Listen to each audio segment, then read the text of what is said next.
Well, we're on. Hi, people. How are yous? You're with me, the usual. Just need to bear with me, people. I get through the usual process here. Okay, so where are we? Hello, people. Who have we got?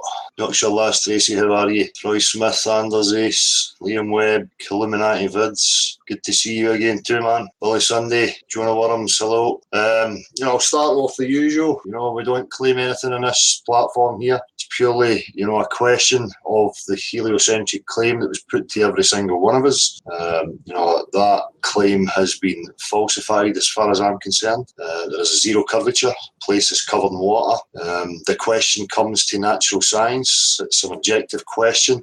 And that leads me on to, previous events.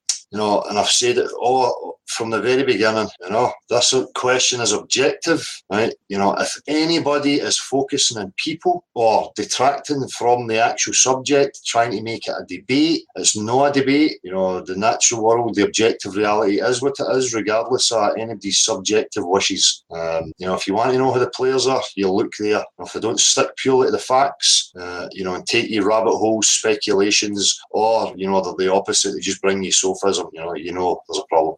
So anyway, we don't represent any maps and models here. It's purely an ongoing investigation. We push here for full exploration, full disclosure, and that is the only way to solve this whole question. So again, the usual. Again, people, if you want to come in and have a chat, have your say, just let us know. You need to send an email to nocurve@gmx, I'm sure it is. Marshall will confirm that shortly.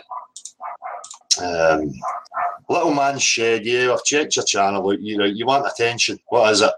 You've got a picture of the front of my shed, and on your cover picture, you've got a Google Street View through the back door. What the fuck? You want attention? What kind of attention are you looking for? Do you want a cuddle?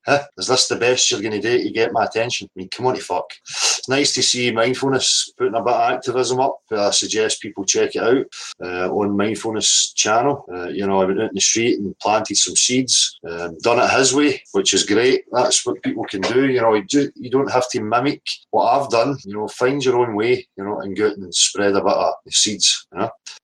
Bo Radley, Wisdom Keeper, how are you? Derek F. Bomb, Jim Panda, are you still hanging about? Chaz Kelly, how are you, man? Steve H, how you doing? And I need to thank people for their inbox messages. I've still not get around to replying to them all. But there's some great encouragement there, and even having somebody offer me money. I mean, astounding. I appreciate people's generosity and support, but I'm strong on this channel. When monetary comes into it, money, it's never about that for me. It's about the truth. I've been skint, I always will be skint, and it matters not. But I do appreciate the gesture, and it's good to know that there's some nice, genuine people out there. You know who you are, and I will respond, as soon as I can. Marshall, how are you? Fair to middling as always, though. Cool, mate. Nice easy day for me. Yeah. Hope you have an easy evening, mate. Well, we'll see. We'll see if there's any requests for any, anybody want to come in and chat. I don't plan these, let's get guests and stuff. It's pretty much for the people, as I say. And as long as people are using it, then it'll stay open. A Little Man Shed, the biggest troll is Dell himself. Yeah, you're right. If you're talking about globe disciples and globe pushing, yeah, I'll troll that all day, every day, forever, right? Until the religion falls. Because that's what it is.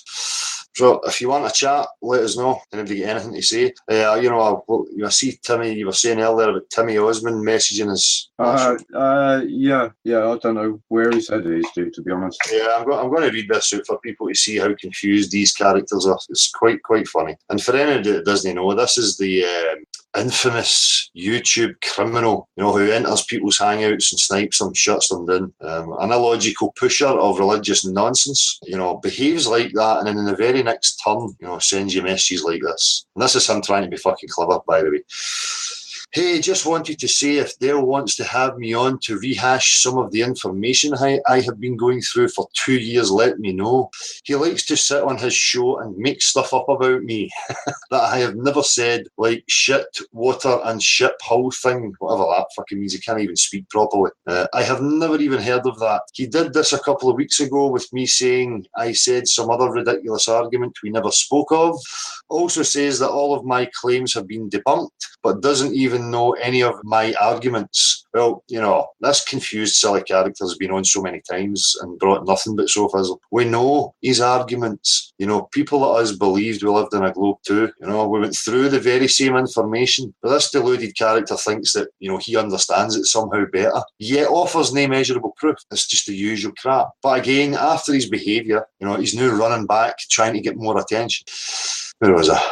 He speaks of natural science but knows nothing about the sky at all, because the sky offers us nothing in the way of measurement in regards to the dimensions of where we're living. You don't know what it is. You don't know where exactly the things are. So what are you observing? And explain the logic and the reasoning of referencing the sky to get measurable proof of the shape of Earth you are standing upon. For me, it's a red herring. It's illogical crap. You do not get measurable proof. Again, it's sophism. It's clever argumentation to try and win people over. It's no actual proof for anything measurable, right? It's stories. So, was making a video about it, but I will just come on if you guys want and have a chat.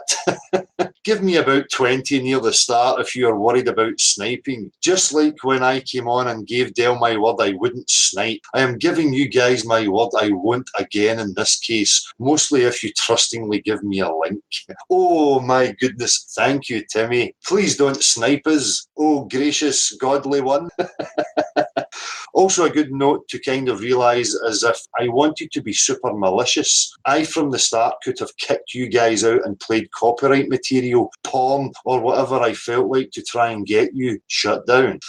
That kind of behaviour is not necessary from my PSAs, nor do I want any harm on his channel. Also, last time I was invited, I stayed in the hangout and could have sniped anyone. I am a man of my word, and I think to a certain extent he is as well. I think if you guys finally figure this things out, you will feel like damn fools for being dogmatic about a meme for years. Truthfully, man. Anyway, let me know. Have a good one. Jeez, how fucking confused is this chap?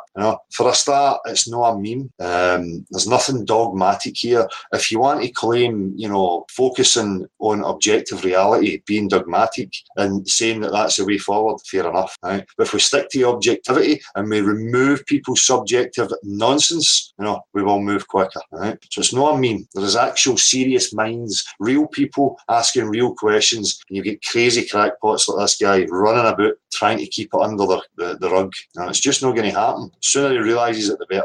And again, we have to be grateful that, he didn't snipe the hangout. So as I say, these characters are openly admitting it, but it's their confusion that's funny. Sorry, where was it? Magumba, glad you could make it, man. Stick to natural science. Well, of course. This is the whole point. This is about the saga about these characters, and you will see them, these detractors and dividers. It doesn't matter about the people, it's about the objective truth. That's what this question is, and they continually focus on bickering and bitching and badmouthing. I have never got myself involved with any of these people. They have continually came at me, tried to drag you into, low-level emotional nonsense, misrepresent you, barefaced lie about you, So sometimes you have to retaliate and let them know that you know the game, And people need to be aware of them as well. I said before, if you don't think that there's active, participation in trying to control what's going on within this whole thing, you need to give yourself a shake. And they're not going to come out and say, oh, here's my James Bond badge. I am fucking... They don't all look like 007. Some of them just look like normal, middle-aged women, middle-aged men. That's how it works. It's no Hollywood movies here. So just a matter of getting simple and realising, how these manipulative tactics work. As I say, many people have experienced it. You'll have met many emotional manipulators in your life. So these people are no different. And if you're clever enough, you can recognise them. Validation Boy, I don't even know why you're here, son. Dale's been listening to Validation Boy concerning the sky. But here again, blatant fucking barefaced lies. You listen to me, wee man. Right? You're the mimicker. It's nice to see you representing the truth though and pushing a bit of good information to people, because that is the truth. The sky is irrelevant. It gives us nothing, right? And the globe, that's all it has. Let's look at the sky. Sophism, crap, nothing measurable. What Dale reminds me of Rocky, what with the saggy eye? Well, that's a validation, boy. Not stealing, just sharing. As long as you're sharing, right? But don't go claiming credit for things that you never figured out yourself. That's just nonsense. But I don't care. The truth is the truth, and that's what's important. As long as you're spreading that, and that's the same for anybody else who's claiming they're into truth or flat Earth. Look at what they're representing and what they're pushing. If they're saying things like debate, and entering into debate and speculation and wild hypotheses and all these crazy things, you know that they're at it.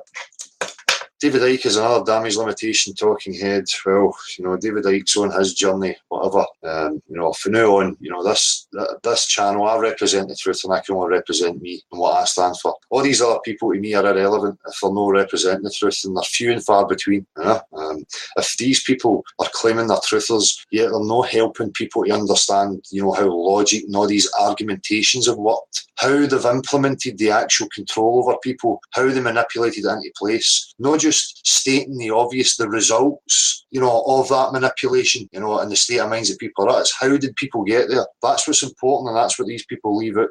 They tie you into this nonsense about, the same as relativity. Everybody's got their wee individual bubble, and, you wish to the universe and all this fucking crap. Marshall, has anybody requested the link? Vincent P's asked for the link, dude, and Timmy's also asking.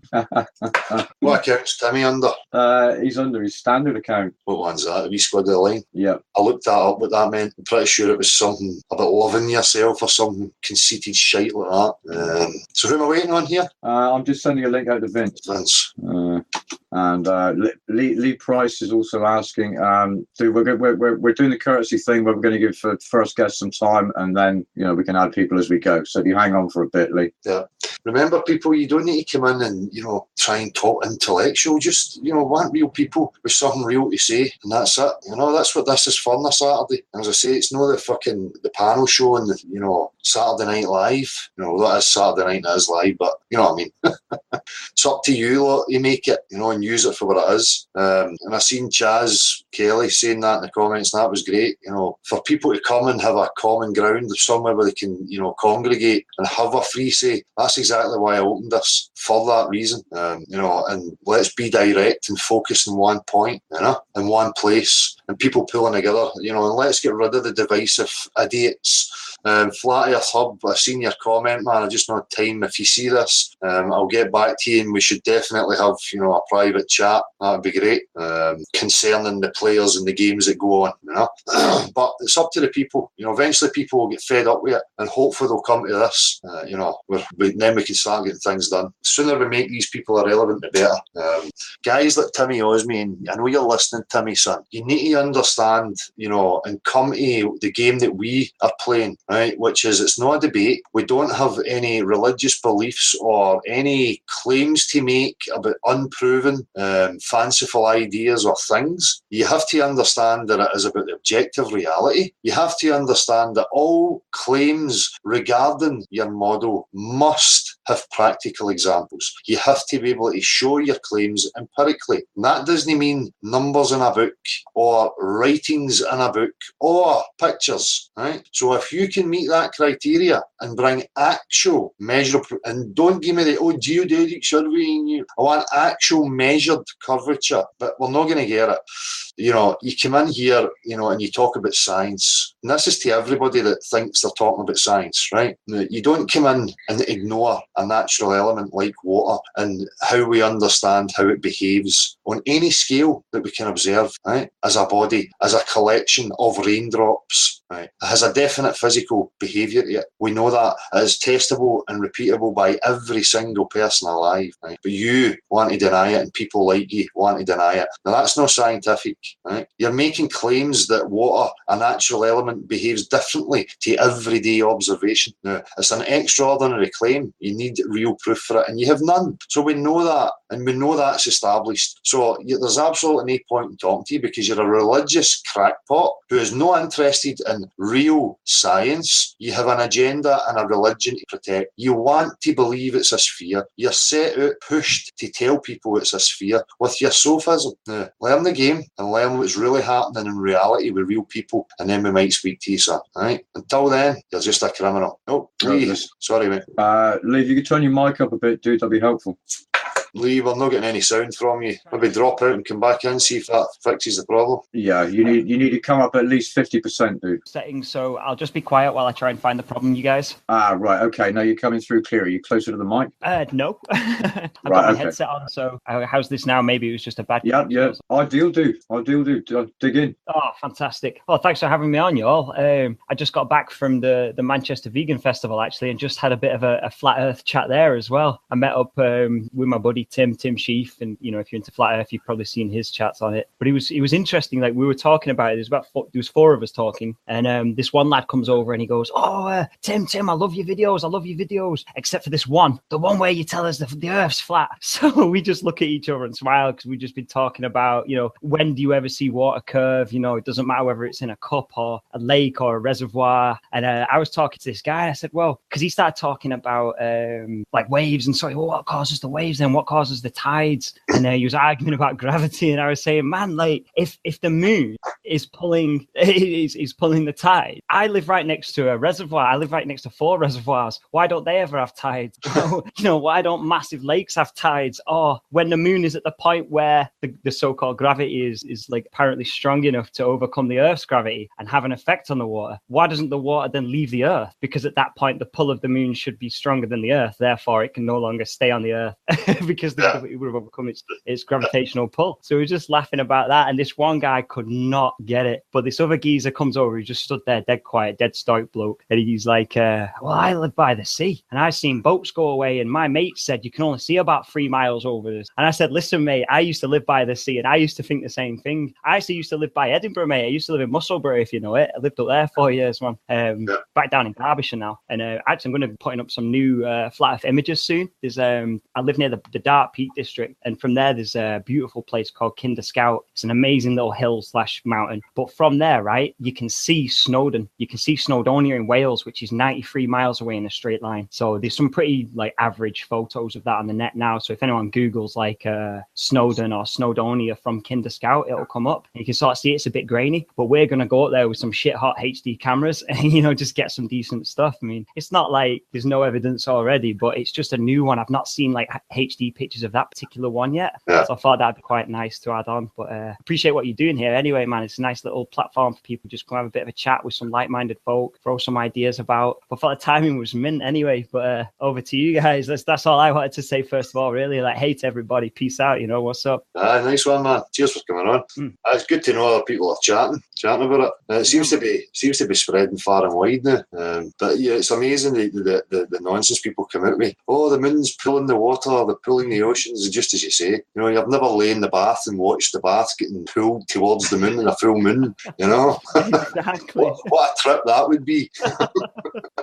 Oh God, yeah, high tide.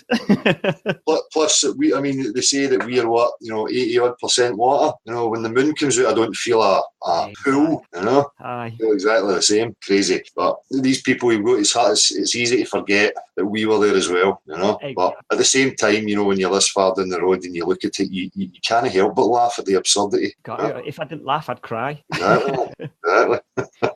So what was the guy again? I think I know the guy you're talking about. Is it Timothy? Yeah, Timothy Sheaf, the world parkour champion. He's a decent guy. That's right. Yeah. So is he still on it then? Is he still Absolutely, man. And there's a couple of us down there as well. There's the vegan geezer. He's got a YouTube channel, Sound Guy. There's a lad down there, Ben, who's also from like the V-Gang, like same team. And we were just chatting about it, and we were saying like our own observations when we've been traveling, like just noticing the horizon always being at eye level, things like that, you know, like, because I live in the Peak District, so it's absolutely beautiful, man. I spend like half my life up in the hills, so like it's just never used to think about that though. Like I'd look at the clouds and the cloudscapes, and you'd think, well, they don't quite look right, you know, shouldn't they be lower the further away they are? And you just never think about it again. And then like I saw Eric DeBay's videos, and that's what switched me onto it at first. I'm pretty sure his was the first video I saw, and I saw Reddy's book, the 200 proofs, and then of course, you know, you start thinking, that's a load of rubbish, I'm gonna disprove this.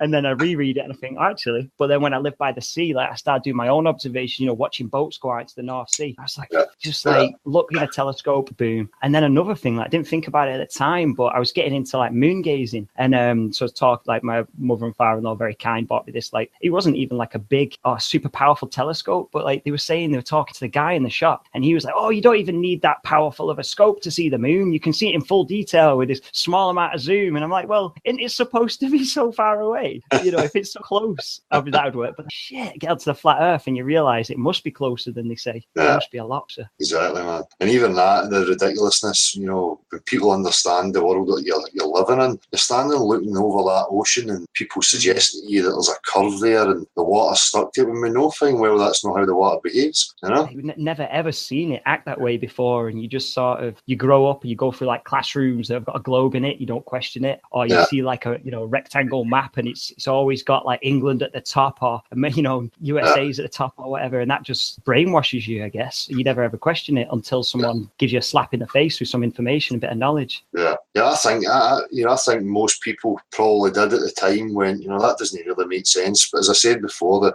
the sway of everybody going with it, you know, and accepting it is just makes you think, well, you know, it's not that important. I'll put it at the back of my mind and forget about it until it's pointed out to you and you actually take a look at it. Yeah, that's right, man. That's it. And then you can't really take your eyes off it then. No. Say you're looking at it in a new way then. That's it. That's how you know it. You know, it's not going to get away. Now, you know, the way it's gripping people is incredible, and the majority of the people who actually grasp it, they have that same feeling, like they just can't focus on anything else. It's like, you know, this needs to come out.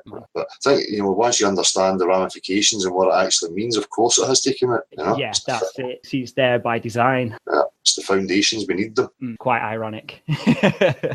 Need a good level to build foundations on. Exactly, man. But I started even doing things like late last year, I went to Portugal for a week, so I got like a little spirit level app on my phone, did a bit of a test on the ground. It seems good. Took it on the plane, and sure enough, we're taking off. Spirit levels looks pretty accurate, how you'd expect. And then we level out and it just stays pretty much the same. You know, I had it on my desk, had it on the floor of the plane, on the floor beneath my feet, and feel like, what's that, Lee? Why are you doing that? And I'm like, oh, just doing a few tests. When we got there, I was like, the whole week, it was a raw vegan retreat. So I was there like teaching martial arts. We got like chefs preparing all the food, and we spent the whole week talking about flat Earth and flat Earth theory. It was mint. I'm like, look at the moon. You can see through it. You can see right through it. You can see the blue sky. What's going on? That's not solid. That I said, if it is, you can still see through it. I'm like, I don't know what it's made of, but look at it. And they're like, oh my God, I never realized. Like, you can see the blue through it. It's a great point. It's a great point that out to people, you know. If it's beyond our atmosphere the way they say, then that should be black. But it's also good to point out to people, nobody really knows what these luminaries are. And also the fact that it doesn't prove anything, as I was saying at the start, you know. We don't get anything measurable by looking up there. There's nothing there that tells us anything, you know. Yeah, exactly. And that's what you got to be careful of as well. Like some people earlier today said, well, what is at the edge then? What is at the edge? And because you can't explain what's at the edge, you must be wrong. Well, we only know so much. We only know what we can measure. The only experiments that are any worth are the ones that can be repeated. Otherwise, I got to go on the faith of somebody else. And I said, you wouldn't listen to someone stood at a pulpit of a church saying, right, you can't read this language. You just got to believe me. It's just the same when you've got somebody else saying, I'm reading from a book that's too complicated for you to understand. Take my word. That's it. But that whole nonsense about show me the edge, you know, that's invoked by them. You know, I've never met anybody who claimed there was an edge, you know. That's what I was thinking. I was like, I don't know. No, that's the point. That's the point. We don't know, and that's, people are so scared of that. A lot of people have a problem with me because, you know, they call it no stancery. But, you know, for me, real science has to have the ability to say, you know, we don't know. Yeah. You know, and that's for me is the, you know, the truth of the matter. There's nobody I know or I've met. There's nobody I'm aware of who knows the full dimensions and the full objective truth of where we are. You know? Yeah, totally agree. Totally, man. So, you know, all that's by design as far as I'm concerned. You know, throw these ridiculous ideas out there to people, you know, and imagery and cartoons about flat earths being pizza dishes and squares with an edge, and you fall off into space and all this crap. You know? God, yeah, like the Flat Earth Society, like just making rubbish up that's blatantly wrong. People are just like, oh, they're lunatics. And it sounds like the International Flat Earth Research Society, and people are too lazy to disconnect the two in their head. Hear one and they associate it with the other. One's interested in observations, one interested in confusing people. Yeah, that's the problem. They've loaded the term flat earth. Aye. So it's so fragmented, you know, and I always have to state clearly, look, for me, it just means that it's not a globe. Globe, and that it's an ongoing investigation. But, you know, I can guarantee through provable scientific repeating that we are on a level plane, whatever it is, you know. But obviously with high points and low points. Yeah, that's it, man. Like someone said the other day, they thought they were being clever, but going, "Oh, explain hills then." No, you're missing the point, dude. Oh, you're so smart. Right. Oh, God. Crazy. As I say, you know, that's a lot of the cobwebs that, you know, I always try and say to people to batter through, because it's just nonsensical, waste of time, you know, until somebody actually knows what the luminaries in the sky is. You know, it's nonsense. We can only stick to what's actually measurable, and right now people know that there's zero measurable curvature anywhere, you know. So unfortunately for them, you know, if they're saying it's a sphere, there has to be. Well, that's it. And it's not like they even try to hide the dimensions either. Like NASA says, oh, it's like 25,000 miles around the equator, and a little bit less if you go up or below. So there you go. You've got numbers that you can do hard math with that disprove their own theory. But still people believe it. Or they'll say like, oh, no, I don't believe in, we've not landed on the moon. Oh, there's no way. The moon landing is definitely fake. Oh, but we do live on a globe, though. You know, they just get like halfway. Maybe they've got halfway to the moon. I don't know. It's the images that confuse them. They see what they see in the TV is confusing them. You know, it's hard for them to grasp that people would actually be, you know, acting and partaking and deceiving them. You know? I never thought that it could possibly be something, you know, so hidden in plain sight. You just never even think it's possible, so you never question it. You live and die your whole life without questioning it. That's it. It's just the boldness of the lie, you know, and the just putting it out there with no fear, and you know, that's enough to fool people. You know, well, it's pushed so strongly, and you know, they're so adamant, and they're showing us these videos and images. It must be true. Yeah, you know, that's the power of it. You try and point that at people, like, you know, that's why I use the Nessie thing and stuff. You know, we can't. If you're logically saying no, I don't trust your image of Nessie as proof that Nessie's real, you know, then we don't trust images to say that that's the shape of the Earth that we live on. You know? Especially when it's not actual footage and actual photographs. Yeah, I know, self-confessed photoshopped. I was looking at the live stream of the supposed live stream of the International Space Station, and I couldn't count a single other satellite. I was like, where are they? I don't see any. You know, just don't believe them. Because it's funny, like when it seemed to be like the sort of flat Earth community was making a real big point of, okay, there's no live streams. They could just put a live stream. It'd be easy to do a live stream on a satellite. Then lo and behold, we start getting these so-called live streams, but it's just of a computer-generated bloody. I've got better graphics on some of the video games I play than they put out. You know, it's just laughable. Laughable, but they don't live stream anything of consequence. Like, why don't they live stream the view of a city from space? And you could be like, people could gather and be, oh, there we are. Yeah. And we could see things happening, but they don't. There's nothing, again, that you could verify yourself. So they're tricking you. There's a live stream, but there's still nothing there of consequence. No. As long as that's in the title and people are seeing an image that's moving, that's all they need. Exactly. Then they'll use that as a confirmation bias and move on without ever questioning it. But as you say, I've seen better graphics in movies and then, you know, computer games. I've seen it in the TV. It's real. Yeah. Oh, it's a mad world. Anyway, I better bounce. I need to go and get something to eat. But thanks for having me on anyway. I'm going to jump back into the chat at some point. I'll get some scran and rejoin you guys. Peace out. Anytime, man. Thanks for coming on. Cheers. I've got a link out to Guy Anderson, who, if you're in the chat, dude, you should be getting a link in the mail. And VB's asking. VB's asking? Yeah. What's he want? As he said? No, he wants to come on and have a chat, dude. Oh, does he? That's dodgy ground, VB, because the company you keep isn't exactly that reliable, is it? No, that's it. You know, that's the problem with these characters now. They're moving in these circles and then they expect people to trust them, you know? And here's the point, you know, just to be straight, harsh and to it. You know, as I've said, what about the, you know, the truth and what we're involved in here. If you're seeing these characters who are detracting and dividing from it, and then you're actively giving them attention and having them on your show and promoting them, then I can only associate you as being a player amongst them. So you've not to be trusted, as far as I'm concerned. Who am I waiting on somebody right now? Yeah, well, Guy's asked for the link, but he hasn't come in. So, you know, the floor is open to anybody else that wants the link. I'll just have a wee read through the chat in a minute. See if there's any questions. Hold on. Derek Buchanan said he wants to pop in and he's just off down the shop. So when he comes back. No problem. Sorry, who? Oh, right. Wisdom Keeper 11, David Icke sidestepped my question about flat Earth and he went on about the Matrix. Yeah. And again, that's where I look at the intellectual honesty of these people. And if there is a question, and Icke's proclaiming to be into conspiracies and bringing down the establishment and revealing all the manipulation, then people need to ask why he's not addressing this. And if it's really about truth, there shouldn't be anywhere where you won't go. No excuses.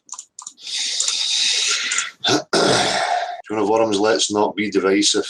Exactly. And people should see that there's just a group of people now, common people coming together, asking the same questions, looking for discussion, and to support each other. We don't all have to like each other, but every one of us know what we're looking for, and we know where we're trying to go and what we're trying to achieve, and that's it. So the people who keep playing the divisive games are the ones that need to be made irrelevant. They're not adding to anything. They're not going to help the progression, especially if there's new people coming in and you've got these fuckers causing drama and deliberately confusing people by calling it a debate and things like that. And that really sticks in my fucking craw, honestly. Calling it a debate. You know that they're at it if they're calling it that. Joanne Q, been questioning the curve lately. Well, question it because there's none. There is no curve. Twit is the truth subjective. People have their own subjective truth or what they think's true. But we're talking about reality. The reality that we all share is objective. It is what it is, regardless of what anybody thinks or believes or wishes. So that's what I'm saying about this. People have debates and arguments because they argue subjective ideas, what they think. Well, they'll argue about how the world came to be. That's a subjective thing, because then you're hypothesizing in your own mind using your own imagination, and then somebody else has a different view. Then the debate, and that's why you see things like evolution and creationism being debated. It's like religious creationism or young earth creationism debating evolution because they're ideas. But the world that we're sharing right now is objectively there. It doesn't matter about our ideas. So when people try and drag it to a debate and an argument, they're at it. Brenda Von Assen, send me the link, Dale. Brenda, you're another fucking, probably Timmy with his female voice on. You've had your chances. Unless you have something relevant to offer the discussion and the progress, you're not getting in to waste my time, right? And to try and confuse people. Just bring proof. You don't need to discuss it. Just send us the proof, right? Am I waiting on somebody, Marshall? I've got 2 links out. Guy obviously hasn't turned up. Sasha said that she was insistent about coming on this evening, but she hasn't turned up. I've asked for her in chat. Where we go from there. Seriously, people, nobody, you've got a fully open platform here. You're more than welcome to come on and just say what's on your mind, man. If not, you'll get me rambling for a bit and then I'll just shut it down. So, Karen B, is Dale debating globals today? No, there is no debate. I'm getting a message here from Brenda Von Assen. Sunsets prove that the earth cannot be flat. Where's that sun shining from, Brenda? What is it exactly? Where is it exactly? What is it made of? Can you provide us with the actual factual details of such? Or is it just, I don't understand perspective and I think it's a solid sphere object, therefore I'm trying to make a story up in my mind that suits my confirmation bias? Go away. Get real. Right? We've been over this a million times. I don't look out of the window to measure the contents of my home. I do not provide you with apples as proof that you live on a banana. It's totally illogical and it's not scientific. There's a link out to Adam, who's been trying to link up for a couple of weeks. Adam, your link's out there too. Go pick it up. See, everybody then starts going about sunsets and the sun, and this is the point that people are missing. We don't know what it is we're observing. Who knows for a fact exactly what these luminaries are, what they're made of, and where exactly they are? I mean, this is what I'm saying about how it detracts and wanders into unnecessary realms and distraction and a wasted energy, because we need to understand what it is we're actually trying to look at and prove here. And it's the shape of Earth that we're standing upon. We don't have access to up there. We can't get to them, but we have access to here. It's here that's important. Excuse me, 2 seconds, people. I'm continuing to get, inbox messages here from Miss Brenda Von Assen. You're afraid to debate anyone on a channel where you don't have mods. You're a coward, Del. Listen, this is the point. Is it just me, or is this person, really, really stupid? Or does anybody think that they've seriously got an agenda to push? Now, I continue to say that it's not a debate. If you come at me with an attitude of debate, I'm going to ignore you because you're not clever enough to have a discussion. So I suggest that you go and learn a wee bit, move on from your soul, sophism and your confirmation bias and come to the real discussion. Chaz, if you're listening, mate, you have to... Marshall, what's the Gmail? nocurve@gmx.com. So you have to send a message to nocurve@gmx.com, and then we will send you the link to the Hangout. You just click the link that we send you, and you'll come straight into the bit where I'm talking right now. But if you've got it on as a watch page on YouTube, you have to turn the volume down on that, or we'll get an echo. But that's the point. YouTube, you're saying Dell's right about them not being clever enough to debate. It's not that they're not clever enough to debate. They are clever debaters, but debating is a manipulative tactic. It's it's when you're trying to push your idea. They're not clever enough to have a discussion about real truth and understand that it is not a debate. And if they come in here with an attitude of debate, it tells me that they've got something religious to defend. Right? We're not interested in fairy stories and books and symbols. We're interested in the actual world, the reality that we're all sharing. I've got a link out to Bernie as well. I'm not sure what's going on here, because people, if you're asking for links, please either use them or reply to me that you can't make it. Because what we don't want is a cascade of people coming in at the same time, all eager to speak. But if you do arrive together, just have a little bit of courtesy, peeps. Yeah.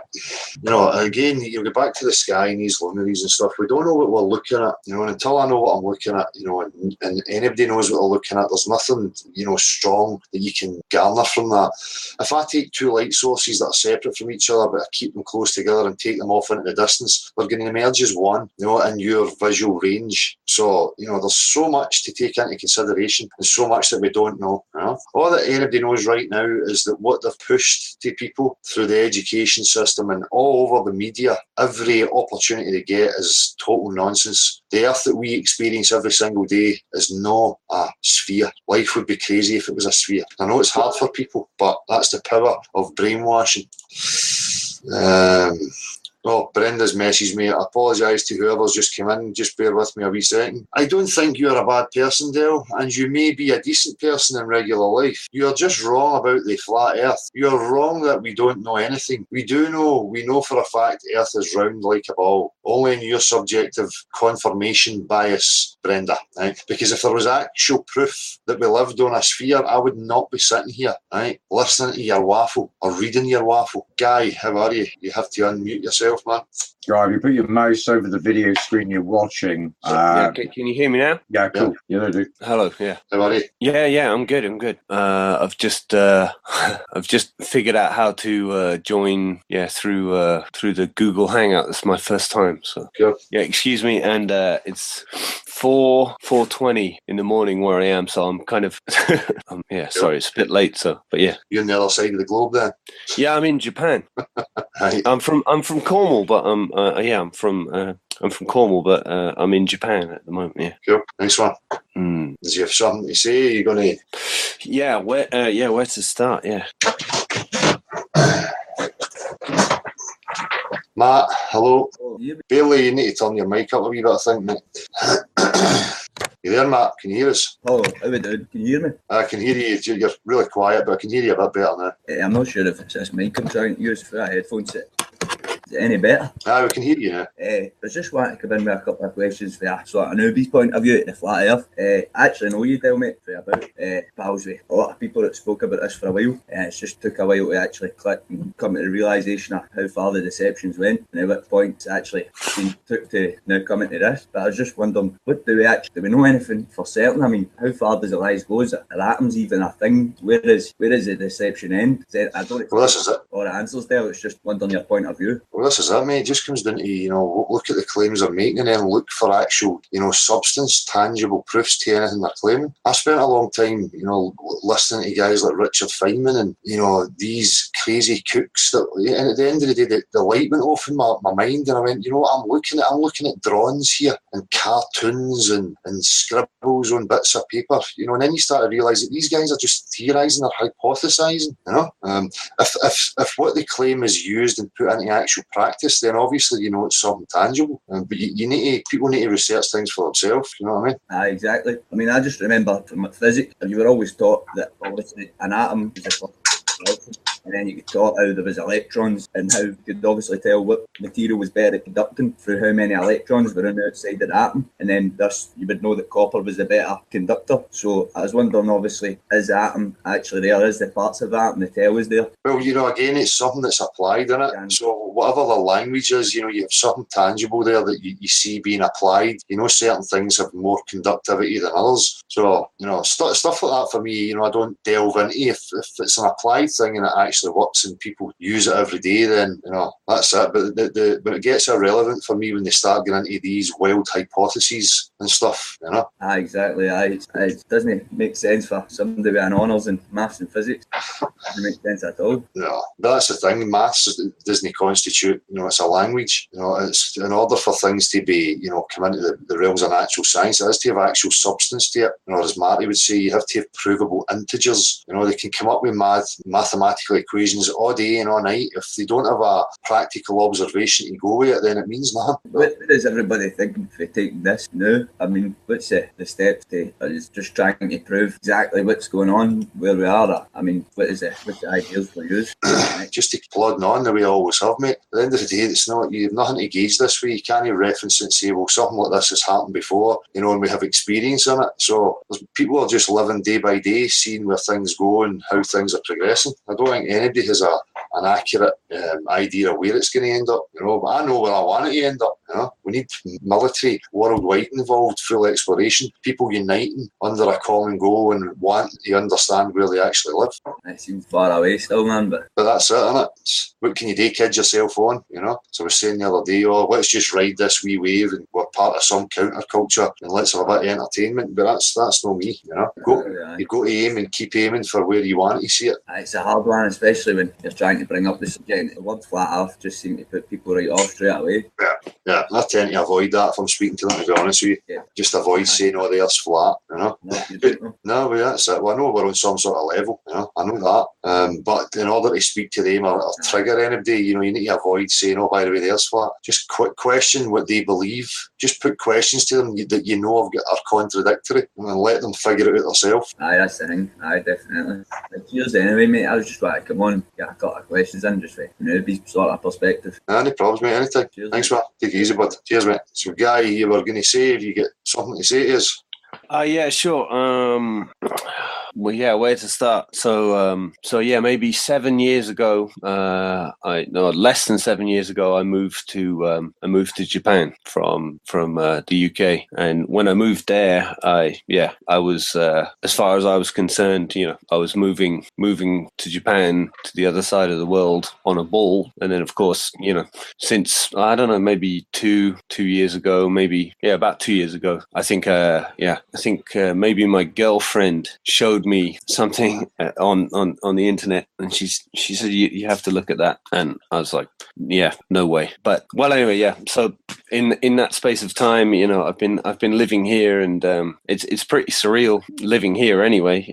In Japan, the culture is much different and stuff like that, and I don't watch TV here. I'm in a kind of a news vacuum, a bit. I get some internet news, and YouTube's kind of turned into my TV since I've been in Japan as well. So yeah, I guess that's how I bumped into this topic, and I've always been open-minded to stuff, and but yeah, well, anyway, so I don't know, I'm finding it hard to put all my kind of thoughts together right now, because I know I'm talking to you live, so it's kind of difficult to yeah, I'll calm down and I'll be able to speak a bit better in a minute. But yeah, anyway, I guess what I'm trying to say is I think this is like me kind of coming out in the and I don't want to use any buzzwords, but yeah, in this subject, the subject that we're here to talk about, I guess this is me kind of trying to find the courage to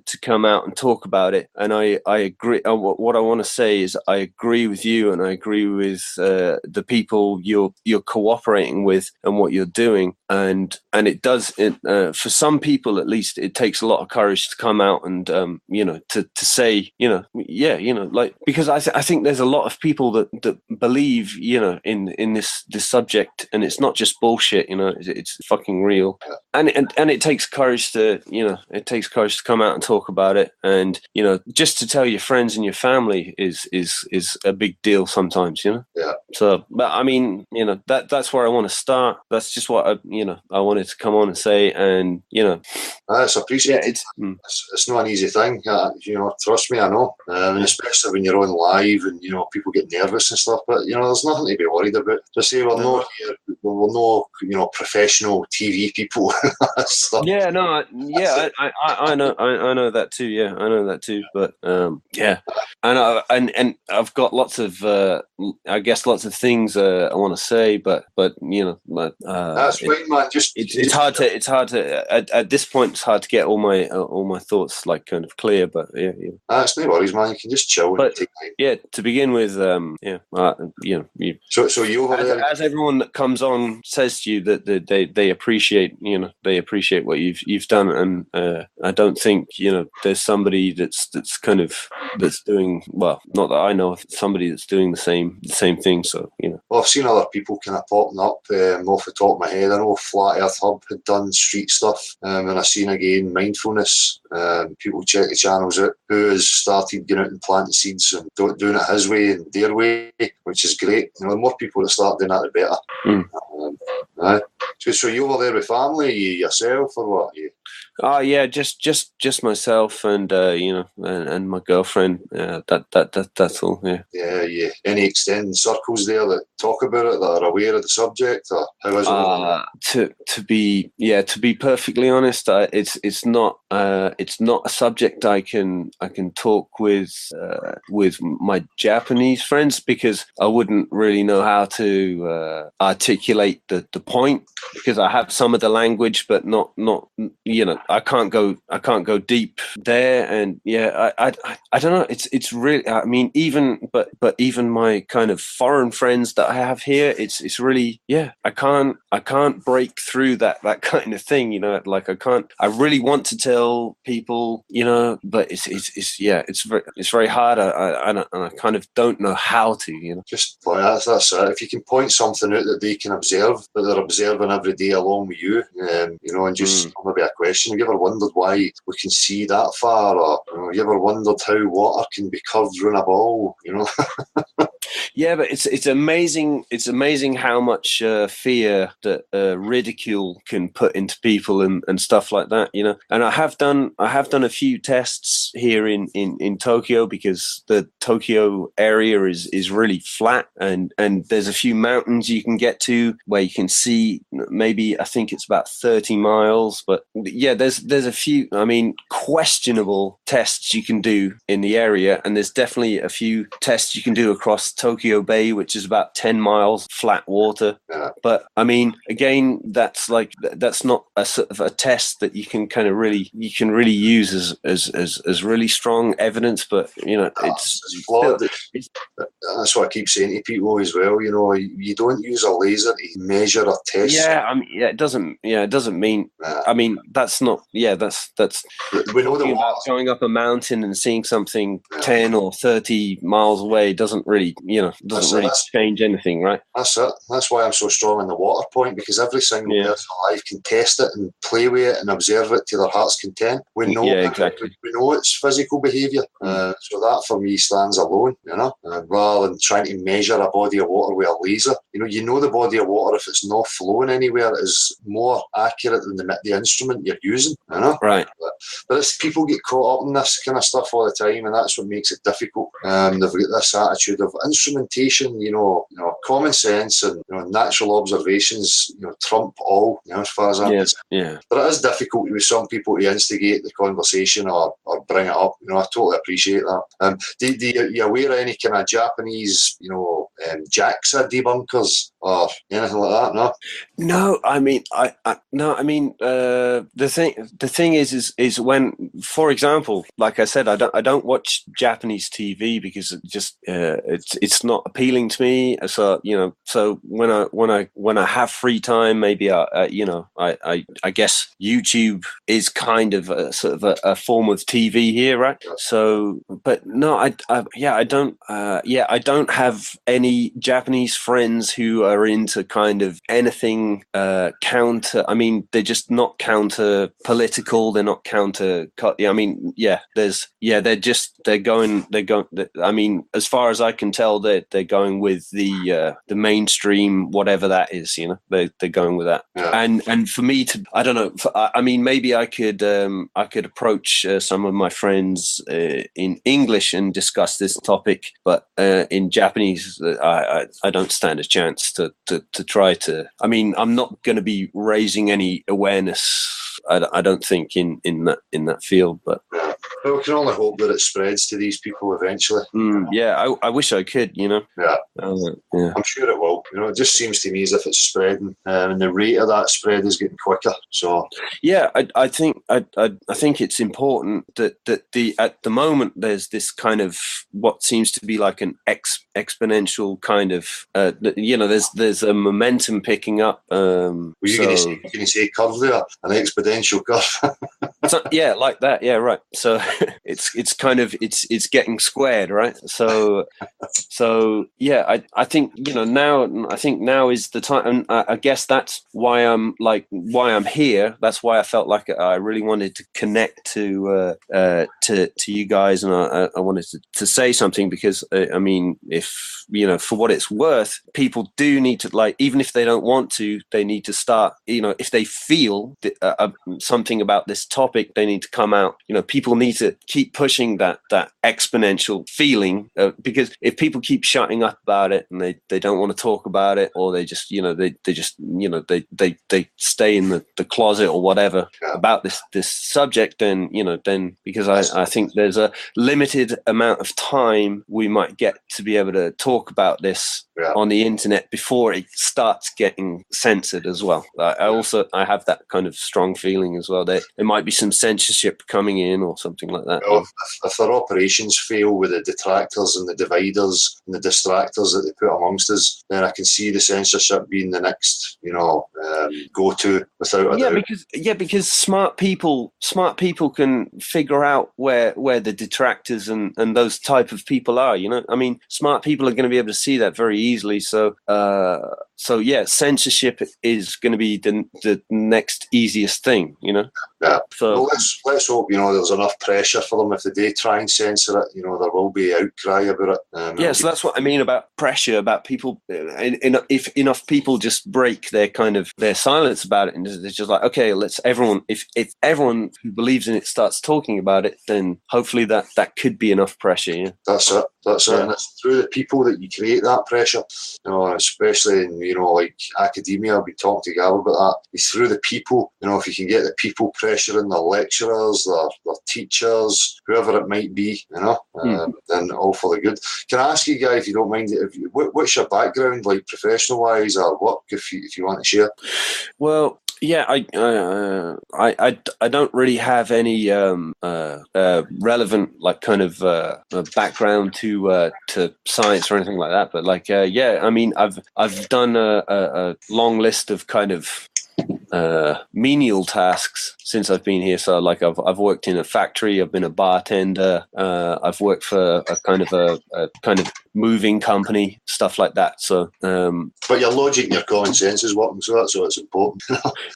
Yeah, I mean, I love I love outdoors. I love going outdoors into the nature, and of course, like I said about sort of being outside, going up mountains, and kind of looking at vast expanses. That really and looking but that has nothing to do. I mean, I love nature, so I mean, nature really teaches you everything you need to know about the world around you. I'm sure you understand that. So, but yeah. Hey, hi everybody. How you doing, Gav? Good man. Yourself? Good, mate. Good. Hi, Guy. Nice to hear new voices coming on. I'm Hello. enjoying hearing people come out and talk. Great stuff, man. Well done. Thanks. I was just listening. You don't really need much more than your common senses, right? So fuck all those credentials. That's all I can say. Right. It didn't do me any good until about 3 years ago when I used them to try and find out where it all went horribly wrong. So, but yeah, it's just your discernments. That's all you need. And everybody's got a big bucket of them that they gather since they're 4 weeks old or 2 weeks old or in the womb or whatever, And it's all these discernments that we need to take as the basis of what we know. That's all it is, right? So. Yeah. And it's based in common sense and common reason. So that's the only thing we really can rely on. That's it. And that's the point I was making to these, clowns, these people who give out, like globe disciples, I'll call them. They have to come to that understanding that that's the basis that we are operating from. That's the common ground for everybody, and it has to fit that, or else we're wandering off into private organisations and ancient storybooks and all this fucking garbage. Absolutely. There was some guy that was trying to convince me that to do natural science you didn't need nature. So another one of these absurdities that people think actually make sense. You just need your imagination. That's it. That's what you need. Crazy.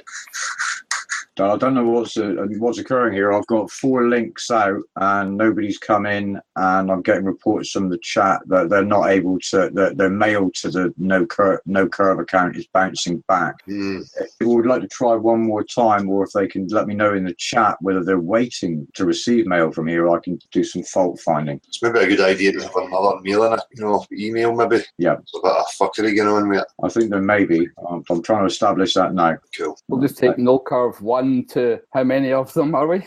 Like 1 to 1, no curve 1 to 100. That's what they do with the sock accounts. Remember the Apollo account? I don't know what number it's at now. I think I met him at 957 and he left at 999. I think he started at 11, obviously, or something like that. Or maybe he's listening. Hi, Apollo. Come on, boy. I've had a couple of the, requests for the same old accounts. It's funny that, you go about the street, you get into university campuses, you're trying to push, provoke lecturers, any of these people who think they can put us right, but yet none of them come forward, but we get these same characters, these same sock accounts with the same crap that come forward. That tells me a hell of a lot, Absolutely. Did they have the gall to come on again and ask, will they? Aye. Yeah. Enough. There's no shame in some people. But the hope's just to, be divisive and distract and be unproductive in the discussions, Same old tactics, yeah. That's using syllogisms to think that they're being smart, yeah. Yeah. And people think it sounds bizarre, but see, when you've had 2 years experience of the same thing and day in, day out, 7 days a week, 365 days a year, then, you start to recognise a pattern that's organised. It's not just random people, that are confused the way they like to make out. Random people who are confused go over it within a short space of time. Yeah, and then either do something about it or despair, which they shouldn't do, yeah? Because there's enough of us now to show that that's not needed, yeah? It's not necessary, people. Yeah, but these are village idiots, they need to be in a mental home, And you keep saying to them, fire's burning, and they keep putting their hand in the fire and saying, it's no. It is, it's going to burn you. You just hope that they've got some good friends that have the solicitude to look after them. That's all I can say. Exactly. Care about them, keep them away from the online stuff. Dangerous. There's just one thing before I let the new guest speak, because I'd much rather hear new voices than just me and you chatting all the time. We can do that any day, man. This takedown of the internet, maybe at some point, which could be a likely scenario. Sure, if it gets out of hand for them. But that's why it's important that everybody in the local community needs to speak to each other. Everybody in your local. It doesn't matter where you live, what village, what area of what town or what city. Everybody needs to just start talking with each other. About this topic and making them all aware of it, so that it doesn't give a fuck if the internet goes down. It'll grow from within. Yeah, Anyway, I'll shut my missing it. So. Yeah. Anthony, how are you? I'm very good, sir. You? Yeah, good man, thanks. I appreciate your work, man. I've been watching for a while. I've not spoke with you personally yet, but I wanted to ask you a couple of questions, if I may. Of course, man. You keep saying there is no curve. Do you mind if you just explain to people listening how you know that there's no curve? Because I've not had any measurable curvature. I've never seen any curvature. There's never been anything offered to me in ways of measurable curvature. And I know that there's no curvature because the place is covered in water. Bodies of water on Earth don't conform to the exterior of spheres. I agree. I've done testing myself, and I've come to the exact same conclusion. Have you actually tested it yourself with any observations yourself? Do you know this, or do you just believe it based on the water concept? Well, no, it's not a belief in the water concept. I'm intellectually honest with myself. I've played with it to my heart's content. I know for a fact that it does not behave like that. So, and then based on my own experience and observations, there's no curvature there to be seen. And I'd be, lying to myself if I was looking for curvature based on the understanding of the natural element of water and how it behaves. Listen, I agree entirely with you, but for different reasons. I live in Merseyside, which is a little bit south of Blackpool, but I was able to observe Blackpool Tower from Birkenhead, which is 30 miles away. And according to the curvature calculator, a building of 518 feet should be swallowed up by the curve of the Earth. Yeah, I could see it, and I was really confused by it. And I actually, at the time, I concluded that the maths must be wrong. I didn't necessarily say that the Earth is flat. I just accepted that the science wasn't actually the way we saw it. Therefore, further investigation was required. I wasn't brave enough or crazy enough at that point to say that it was actually flat. But I realized that the maths they were telling us didn't represent the reality, and that needed to be investigated. Yeah. So ultimately, I've performed numerous different tests at different positions for different locations, and I've had debates with Sean Hufford and Dazza the cameraman, who actually believe that as an Englishman, I am failing to identify Blackpool Tower from my vicinity, given that it's the only tower in the country, and you can't not identify it if you know what it looks like because you've seen it all your life. You kind of see it on the horizon and you think, yep, that's the tower. And I have an Australian and an American arguing with me. An Australian and an American arguing with me that I'm accidentally misrepresenting or misidentifying what is Blackpool Tower. Yet the fact is, I still see the tower and I know for a fact that it's it. So I realise that there is no curvature, and if there is curvature, it's much, much, much, much less than what they tell us, indicating that there is a lot more land. But nonetheless, I've kind of come to the conclusion that it fundamentally can't be a ball. Absolutely 100% cannot be a ball. Doesn't necessarily mean it is flat. It could be much bigger than they tell us. But nonetheless, I keep hearing you saying that it's definitely not curved. And I was just wondering if you'd actually tested that theory yourself to come to the conclusion that it can't be, rather than applying the principle of water to it, which indicates that it might not be, which I agree with you. I just wondered, had you actually tested it yourself? As I say, other than my own observations and going out with like Marty and a telescope and stuff, no anything documented. But obviously anomalies with seeing, further than you should be able to see and seeing things beyond a certain point. Of course, I've done that myself. Just not documented and done in a video and stuff like that. For me, that is, I know what you're saying about, but how big does a body of water then have to be before it will behave and defy, the physics that we observe every single day? That's, I'm with you. I'm not against you. Of course. I just realised that it can't possibly be a ball, because if we're seeing things that it's like Rob Skiba showed, the Toronto skyline, the Chicago skyline near Toronto, was it? I can't remember exactly the location, but the Sears Tower and things that he was able to see from like 40 odd miles away, they're supposed to be completely behind the curve of the Earth. Refraction doesn't account for it, because have you noticed that the way refraction is argued by ball earthers, it's totally misrepresentative? They say that the light bends around the curve of the Earth, but when you actually see it the way it's represented before us on any landscape, it's not doing that. It's stretching and shrinking the landscape before your very eyes, but it's not bringing objects that are in the background into the foreground so that they're zooming in and out like they tell us it is. They're totally misrepresenting it, and a lot of people don't get their head around that. They think that this refraction argument is the proof that things are being seen when they shouldn't be, because you're getting behind the curve, but actually it's a total and utter misrepresentation and a misunderstanding of refraction. And when you realise that people are bullshitting, you realise that it can't possibly be true, but no one listens, because everybody believes the ball so vehemently that it becomes hostile so quickly, you end up losing by default. The TV has more sway. We need to get the message onto the TV, and then people will grasp it quickly. What do you think of the gyroscopic tests that fail to report or fail to demonstrate the apparent rotation of the Earth? Again, I've only observed through guys like Rob Durham, stuff. I've not done any of these things myself, but aye, of course, seems feasible. And I'm sure it was Rob Durham. I'm sure he even offered to send the gyroscope and stuff to people as long as they were honest enough to send it back so that people could repeat it. I've not followed up to see how all that went, but interesting, Well, I mean, the gyroscopes for me is the kind of proof in a plane that if you're flying from, say, for example, London across to somewhere in America and you fly around a given gradient of the curve of the ball, you would expect that when that plane re-lands at the runway, that it would show that it's pitched down, nose down, but it doesn't appear to do that at all. Now, it is part of a pilot's good procedure process at the beginning of every flight to reset that altimeter, the attitude indicator. But if you speak to any pilot, they never do it. They're supposed to do it, but they never actually do it. And then when you say, well, why not? And the answer is because it never needs doing. So that in itself indicates that there's an issue. And they say, oh, well, it's not sensitive enough. And it's like, what? Are you telling me that it can't detect the curve when it's flying around the curve at 600 miles an hour? Have you seen Sly Sparkane's challenge, the Flat Earth Challenge? No. He's challenged people to come up with easy, everyday, repeatable, observable things that don't need specialist equipment to do to indicate the shape of our Earth. And I was sat in the bath and I was thinking about it, and I thought, the bath what? Well, I thought, well, it's really quite obvious. I mean, for me, if you look into we're getting into summer and the skies tend to be a lot clearer.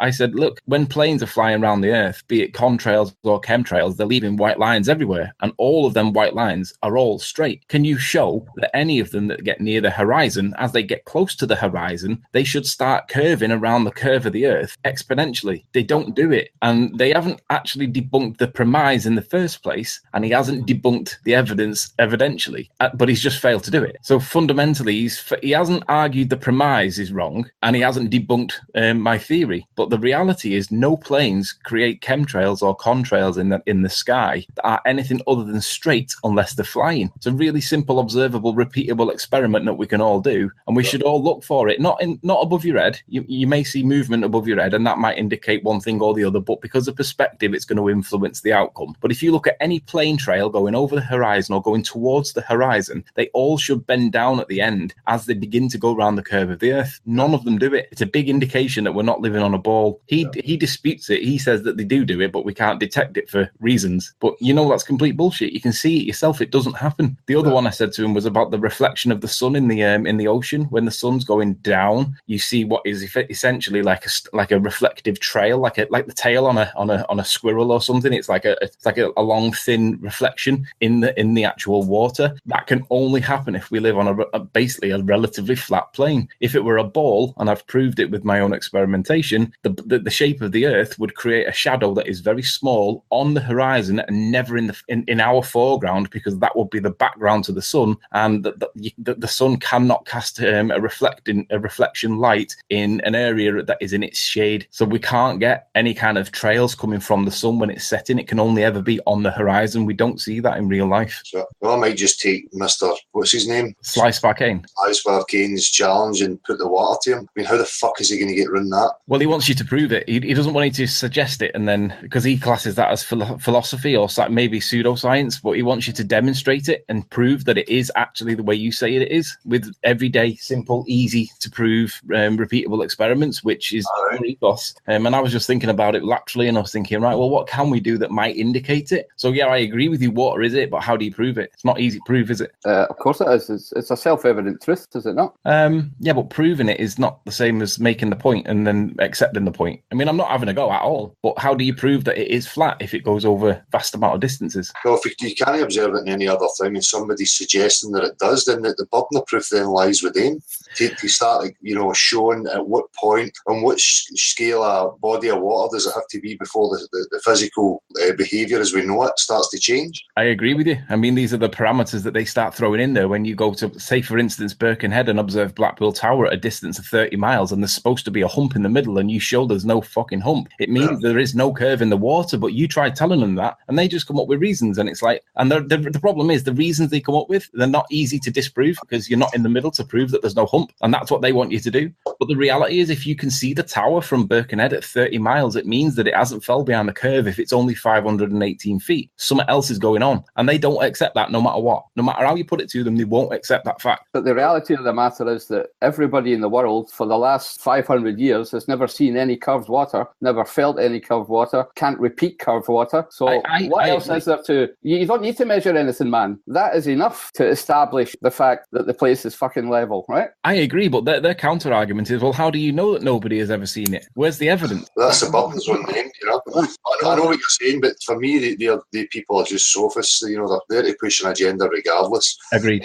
Ended its intellectual honest would you know, accept the reality that they're living in and move on. But these people don't. So it's a total waste of time for people to go and even, you know, speak to these people, because they're not there to have, you know, honest, open discussion about the objective reality that we share. They just want to push an agenda regardless, and they'll try and find any, you know, argument to try and get rid of it. But when it comes right down to, you know, show me your practical examples for all claims, you know, they've no got them. No, I agree. And when you try telling them that the burden of proof is on them, they won't accept that no matter what. Yeah. That's how intellectually dishonest they are. The reality that they believe is it's a given fact that it is a ball, the burden of proof is on you. And it's like, well, hang on, what is the evidence that actually proves that it's a ball? And there is none. I would love to see any of these people that would agree to come on an actual filmed event face-to-face, you know, set out and understandings about how the discussion has to be, and then we'll see how far they get, you know, with their sophist nonsense. You know, that's why they would never do it, because they know what's going to happen. Foucault's pendulum is often cited as the proof of the rotation of the Earth.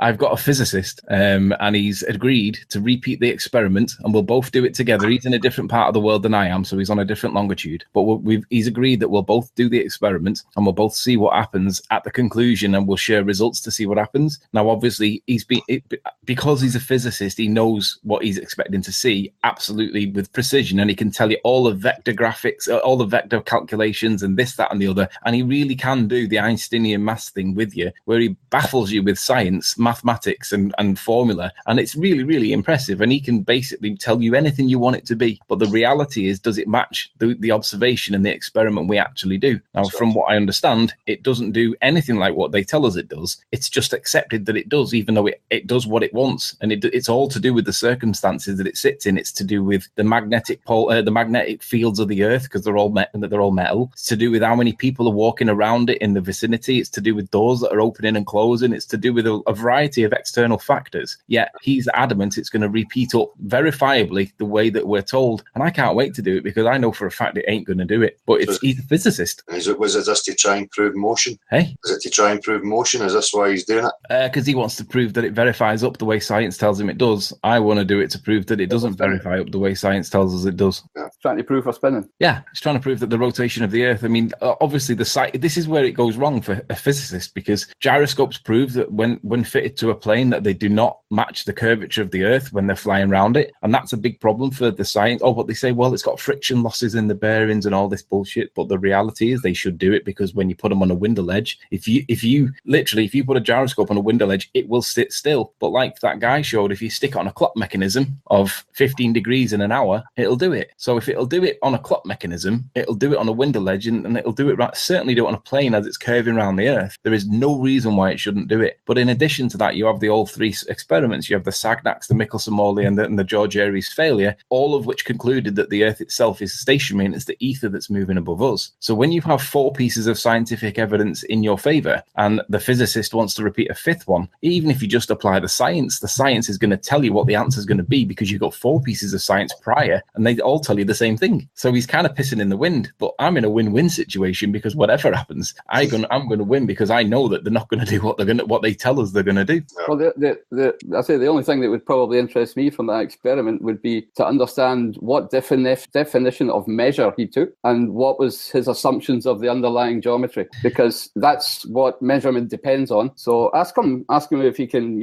establish his definition of measure and the geometry that he's using to establish that definition of measure. You know what? If I was to ask him that, what he would then do is get a piece of paper. He'd open up his webcam. He'd show a piece of lined paper or graph paper. He would start. Tell him a picture's not enough. Tell him a drawing's is not enough. You know, I know, but that's what he tell does. him you need to measure stuff with quantity, with substance, with natural things. That's natural science. I agree. But when you ask that question, he translates that into a pseudoscience and he represents it on paper as graphical garbage and basically dazzles you with mathematics. And you end up being cornered because how do you respond to the alpha and sine of this and all that when all you want to know is how much did it move? It's not the equations. Tell him you don't want the equations. You want the description in common language, the words that are used to define the common notions of the mathematics he's using. Yeah. And if he can't explain that, then he doesn't understand what he's talking about. He explains it in a way that is mathematical garb. It's the way Tesla described Einsteinian maths. It's mathematical garb designed to dazzle and but even that's based on a common notion. Those are based on common ideas about what a level line is, for example. You know, you can't escape that. A mathematician can't escape that either. He has to define it because it's a formal science. Yeah. So ask him what that definition is and what the common notion is that we should agree on. Well, the most difficult thing is pinning him down to a simple, straightforward answer because he can't help but talk about sines and alphas and this, that, and honestly, it is impressive, but is it actually doing what it should be doing, which is giving you the answer? And it isn't, because the answer it gives you is an answer and mathematically it'll work out, but does it match the reality, which is the fundamental ethos that everybody that believes in a ball earth can't get their head past? Just because maths works out doesn't mean it reflects the reality. So that's what I'm trying to highlight. It depends on your definition of the words and the notions of how you interpret the equations. The equations work, in lots of different ways. So it's mathematics is not a proof of anything because a definition cannot be true nor false. It's just a definition. The only truth that we're going to find is in a natural experience, right? In natural substances. I had a disagreement with Sean Hufford recently, and he apparently found curvature of the earth through Dazza the cameraman. Dazza the cameraman had took a picture of a mountain of some kind, and in the middle ground or towards the background there was a ship. It was like a cruise liner, and it looked like it was below the curvature of the earth. And Sean had got the blink test out, which is where you overlay an original picture of the boat on top of the image that you have. And he basically said, oh, hang on, let me get rid of that. Sorry. He overlaid the original boat in the background and he said, see, it's behind the curve of the earth. And I'm like, yeah, but you haven't applied the big band of distortion that we see evident in the picture, and you haven't applied the effects of convergence either. Put them back into the picture and let's see what happens. He wouldn't have it. He simply would not have it. So in the end, I showed him a picture from, is it Phuket Word? Phuket Word? From Nick, huh? Yeah. And I showed him that one where the plane was landing on the runway and it drops behind because of the slope of the runway. It drops behind the runway, but before it does that, it kind of converges on the horizon in that band, that same band of atmospheric refraction that is evident in his picture. And I showed that the plane squashes from the bottom up. He would not have it no matter what. No matter how I worded it, it disproves that it was behind any curve of the earth at all. It's simply being compressed and converged and refracted because of atmospheric effect. And it hasn't fallen behind any curve. It's just squashed. That's it. They wouldn't have it. Well, it's not quite as simple as just being squashed, I don't think, but it's fully correct in that anybody can go outside, look down at their feet, look up to the horizon and see how the surface area is no longer large when you're looking at your feet, and where the surface area of the earth that you're on is squashed into a smaller interval. When I say interval, I mean what's the material impression on your eye. Yeah. So, and that's the best way to illustrate that is if you get a chessboard and you look at it from a bird. That's a natural experience. Sorry, I would say that would be part of what I say would be the package of stuff that we all have, we all share, and a part of your common sense, right? That material impression on your eye. The best way to represent it, in my opinion, is if you look downwards onto a chessboard and you see all the squares. Is it 8x8? You get 64 squares. And then if you tilt that chessboard so it becomes perpendicular with your eye, you still see the same 8x8 squares, but they're very squashed, and they're squashed within a couple of millimeters if you get it almost horizontal. And at that point, that's basically what you're doing there is tilting the plane against your own vision, so everything becomes compressed. And that's exactly how we see our horizons. The further into the distance you're looking, everything's becoming more horizontal to you, and it's becoming compressed exactly the way that Sean showed it on his evidence of that he used was curvature. And I was like, it's clearly not. There's the evidence that proves it's not, and they just won't have it. No matter what, even when presented with evidence that proves their own argument to be wrong, they still still won't accept it. It's crazy. Well, I mean, I don't think we fully understand everything, how our visual experience works. So I wouldn't say that that's necessarily the end of the questioning. You know, personally, I need to inquire a lot further to fully understand what's going on. Just look at the video. It's a 45-minute video on my channel with Sean Hufford being shown to be dishonest. It's evidence there. It's clear. It's easy to understand. The problem is it creates a cognitive dissonance issue with you, and you have to either believe your eyes and see the evidence yourself, or you have to believe that there's a curve there, and that explains why the boat's not there. It's kind of one or the other. You can't sit on the fence and say it's kind of 50-50 because it's been evidence. Evidentially, it's clearly not. But it depends on what your premise is. If your premise is we live on a ball, you'd be like, "Ooh, I'm not sure." But if you realise that we don't live on a ball, then it's blatantly obvious. Anyway, you need to look at the premise. The other thing I was going to ask is, are you either of you two anywhere near Blackpool Tower? No, never been there. Del? No. Because that's a really good observation. It's high enough for you to see it from a distance, but it's not that high that it would still be there. Because, I mean, obviously we get bad atmospheric effect over here because it's dark and it's cloudy and it's generally quite wet. But it's a really good height for you to observe it if you ever get anywhere near it. So just bear it in mind if you're ever over on the West Coast. Sure. I've had a message for this Brenda Von Assen asking you if you want to debate Red's rhetoric. Nah. Anthony. I've debated Reds before. Why do they keep wording it as a debate? That really pisses me off. Me too. Can't stand that fucking word. Well, it's basically a red v blue argument, isn't it? If you're on the red side of the fence, then you believe this, and if you're on the blue side of the fence, you believe that. But Brenda, to answer your question personally, the reason why I won't debate Reds anymore is because when I say something to Reds, what he does is he then misrepresents something that I say into a context or a prose that I didn't say it, then uses that against me and tries to ridicule me based on it, and then deletes the conversation, the hangout that we've just had, or that he's just had, where he's basically defamed me. That's totally, utterly, and 100% unacceptable. And for that reason, Reds is out of the question.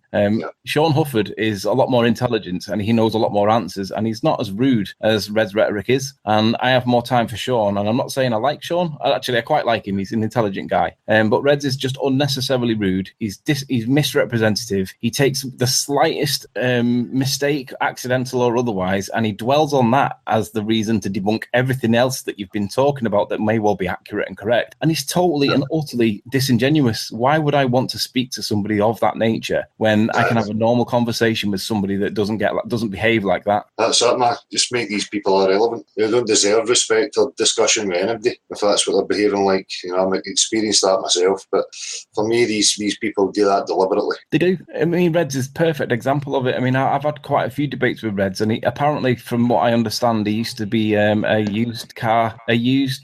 motor factors. We call them a motor factors, where they sell aftermarket parts for cars. And he was arguing me over the characteristics of metal in relation to fatigue over time and heat transfer. And I was arguing my position from a position of authority in my work. But he also does the same job. And I'm like, how is it that you're arguing with me if you sell parts for a living and cars that are often prone for metal fatigue over long periods of time? And I thought he's either disingenuous, he's either stupid and he's not stupid, or he's totally and utterly, he's just fake. He's fraud. He knows that he's lying. He just carries on because I don't know what his purpose or his agenda is, but it's not the truth. Yeah, no, it's not honesty with these people. No, when they use tactics like that. No, it's smoke and mirrors. Yeah, and again, you know, for me, as I say, I've got an issue when they call it a debate. You know, we here at this channel, we're just people who say we don't know. We know the possibilities based on observation. Or what it can be, you know, and it's about the objective truth. It's the reality that we all share. It's not going to change whether, you know, somebody wins a debate or loses a debate. The reality is just going to remain the same, and it's what it actually is that's important. Yeah. You know what I mean? So it can only be discussed. When it comes to somebody saying it's a debate, for me, that, you know, they're coming from a religious point of view with an idea that they're trying to defend. Yeah, I mean, the simple reality is none of us really know what we're on. Anybody that tells you that we are on a ball, then the question becomes, well, how do you know that we're on a ball? And the answer can only be because somebody told me, because he doesn't know, because he hasn't seen it himself. So he's in no better position than what anybody else is that think we're on a cornflake. If you think we're on a cornflake, you think we're on a cornflake, because nobody knows any different. Yeah, you may believe stuff, you may have read books, you may have took witness statements and stuff, you may have seen bits and pieces of evidence from the ISS, etc. But the reality is, those that do know are in the upper epsilons of society, and they know damn well, because why would Barack Obama even reference having a debate with the Flat Earth Society if it was a waste of time? That's it. He wouldn't do it. So when you see references like that, I mean, you saw Shaquille O'Neal recently, and he's backslidden. But I mean, again, why are these references even there if it's completely irrelevant and complete joke? They wouldn't be happening at all. So it is worth talking about stuff, and I don't mind having a debate, because for me, debate is always about the evidence, not about the perception of the evidence, about what the evidence is. Now, you look at a sun, you look at the reflection from the sun on top of the clouds from the high altitude balloon footages, and that tells you one thing and only one thing, that the sun has to be above the clouds the way it's presented. Yet you will see people arguing that it's actually still 93 million miles away and it's a perspective thing. But if you notice how perspective flips to suit them when it suits them, but when it doesn't suit them, they won't accept it. Exactly. Yeah, it's always the same. They'll twist it anyway. It's just full of contradictions in that aspect. Sorry, man. Talk. How are you? Hello. Nice meeting you at last. How are you, man? You? Good. Tom, can you turn your mic up a little bit, please? Oh, I cannot do very much. I'm Del. 10 centimeters from. Yeah. Is it okay? Maybe okay now. Hello. Can you hear me? Yeah, I can hear you. You're a bit quiet, but we can hear you. Oh, I'm speaking very loudly. I'm on my phone here on my on my summer house, so I don't have any other way to connect with you. Yeah. Oh. How are you, man? You all right? Oh yeah, I'm fine. Just looking over 148 of imaginary curve.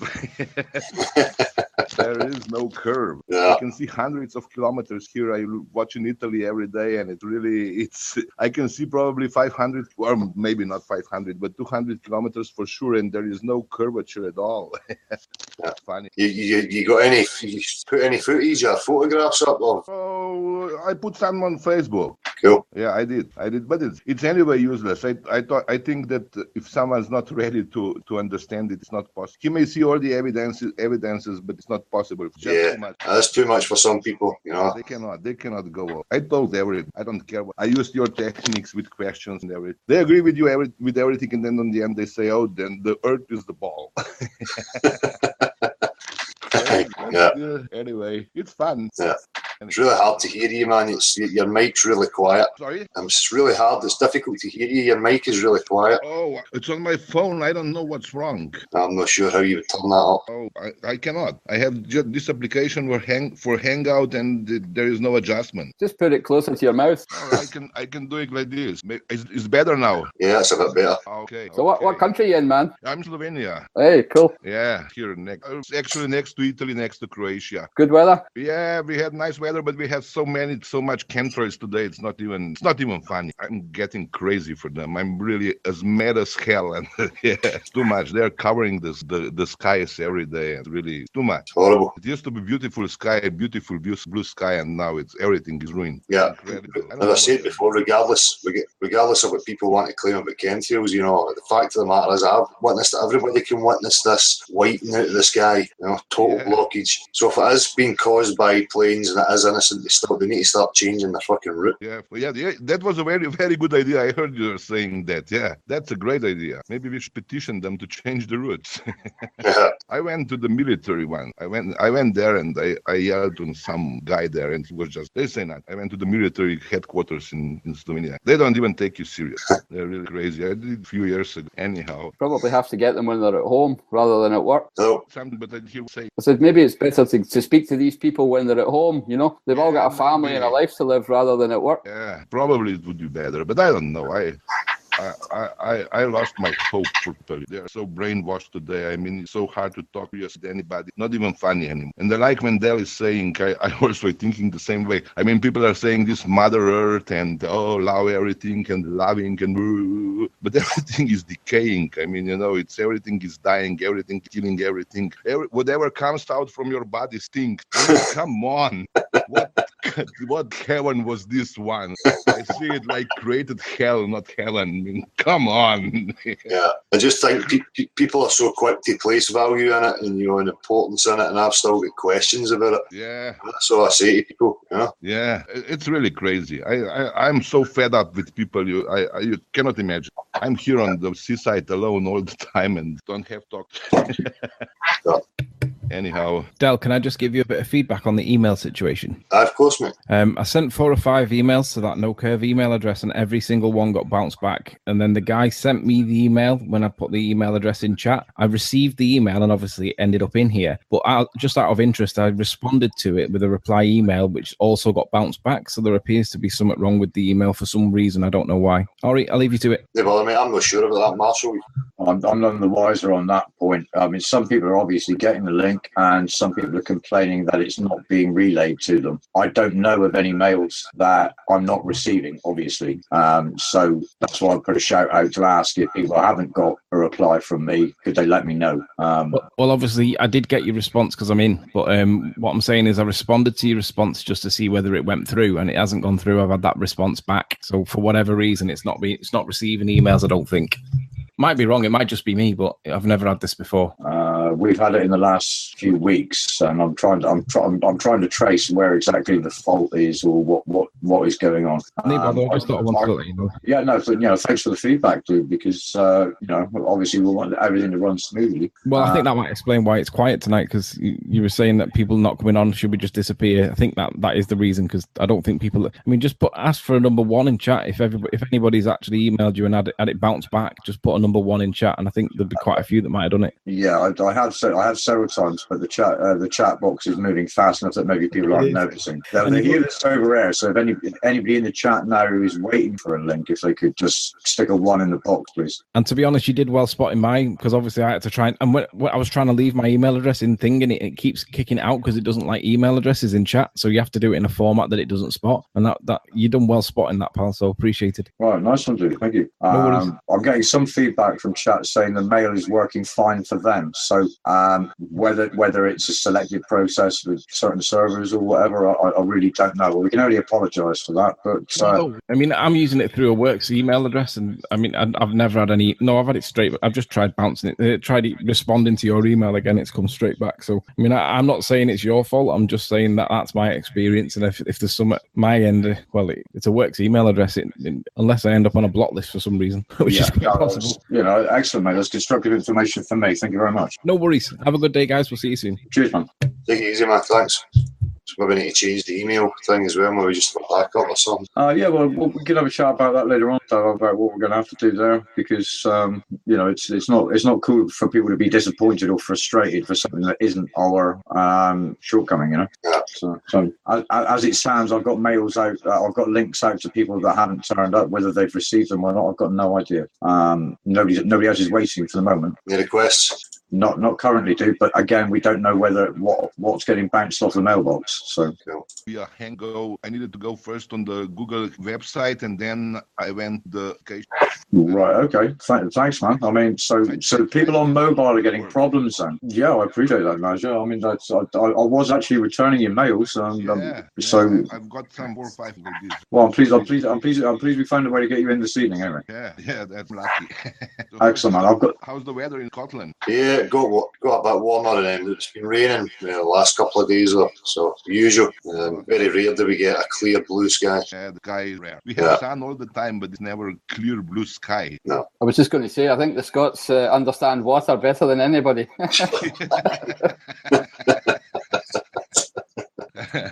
Yeah. Yeah, there's definitely some sort of phenomena going on that needs questioned and looked at. We can tell our own observations that something's going on. Winds were different. There is fog now in the winter, which never was here. Everything changed. Yeah. I don't know what. No, that's certainly not there, mate. Something is going on, though. There's an observable thing happening, but what it is, I don't know. I'm observing. Yeah. No, the explanations they give us. The thing is, when you speak to people, and you talk to them, and they look at them, and then they just say, okay, just like nothing. You said nothing to them. It's just crazy. Yeah. What's wrong with It's them? a bit like mathematics and science. Yeah. Yeah. The explanations they give us just aren't fucking good enough. Once there was one lady. She's like some professor, and she's climate change. Then she was on TV, and she said, "Yeah, if chemtrails would be real, then the TV would for sure inform us." That's the level of it, though. They'll wait until it's on the TV before they believe it. Yeah, they'll trust the TV more than their natural experience. It's truer than reality. Fuck off. Vincent, how are you, mate? I'm great, thank you very much. I got a lot of background noise.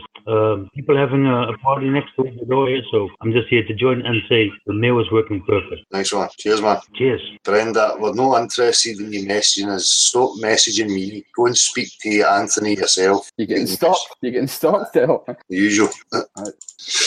Aye, they were asking a couple of the usual Globe believers were asking to come in, but can't be bothered with them. No, they've got nothing more that really interests me, to be honest. I've heard it all before, so let's just try and better understand what we know and then make sure everybody's, how should I say, awake and has the tools that they need to, I don't know, better discern. Yeah. They'll work it out for themselves. Everybody has to themselves at the end of the day, right? That would be that natural science bit again, So you need to have a natural experience. Substance. Something of substance. And not just academic, so to speak, rather than practical. Yeah. That's the bit that seems difficult for people to grasp, as Anthony was saying.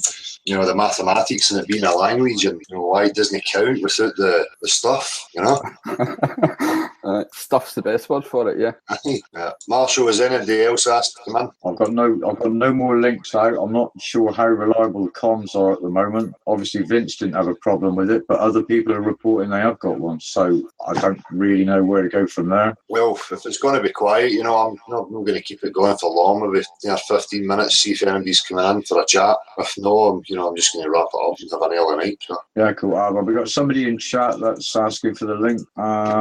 There you go, dude. Just mail to that address, and I'll sort it out for you. So we need to get back to the activism. Find other ways. What about you, Gav? What are you thinking about for the future?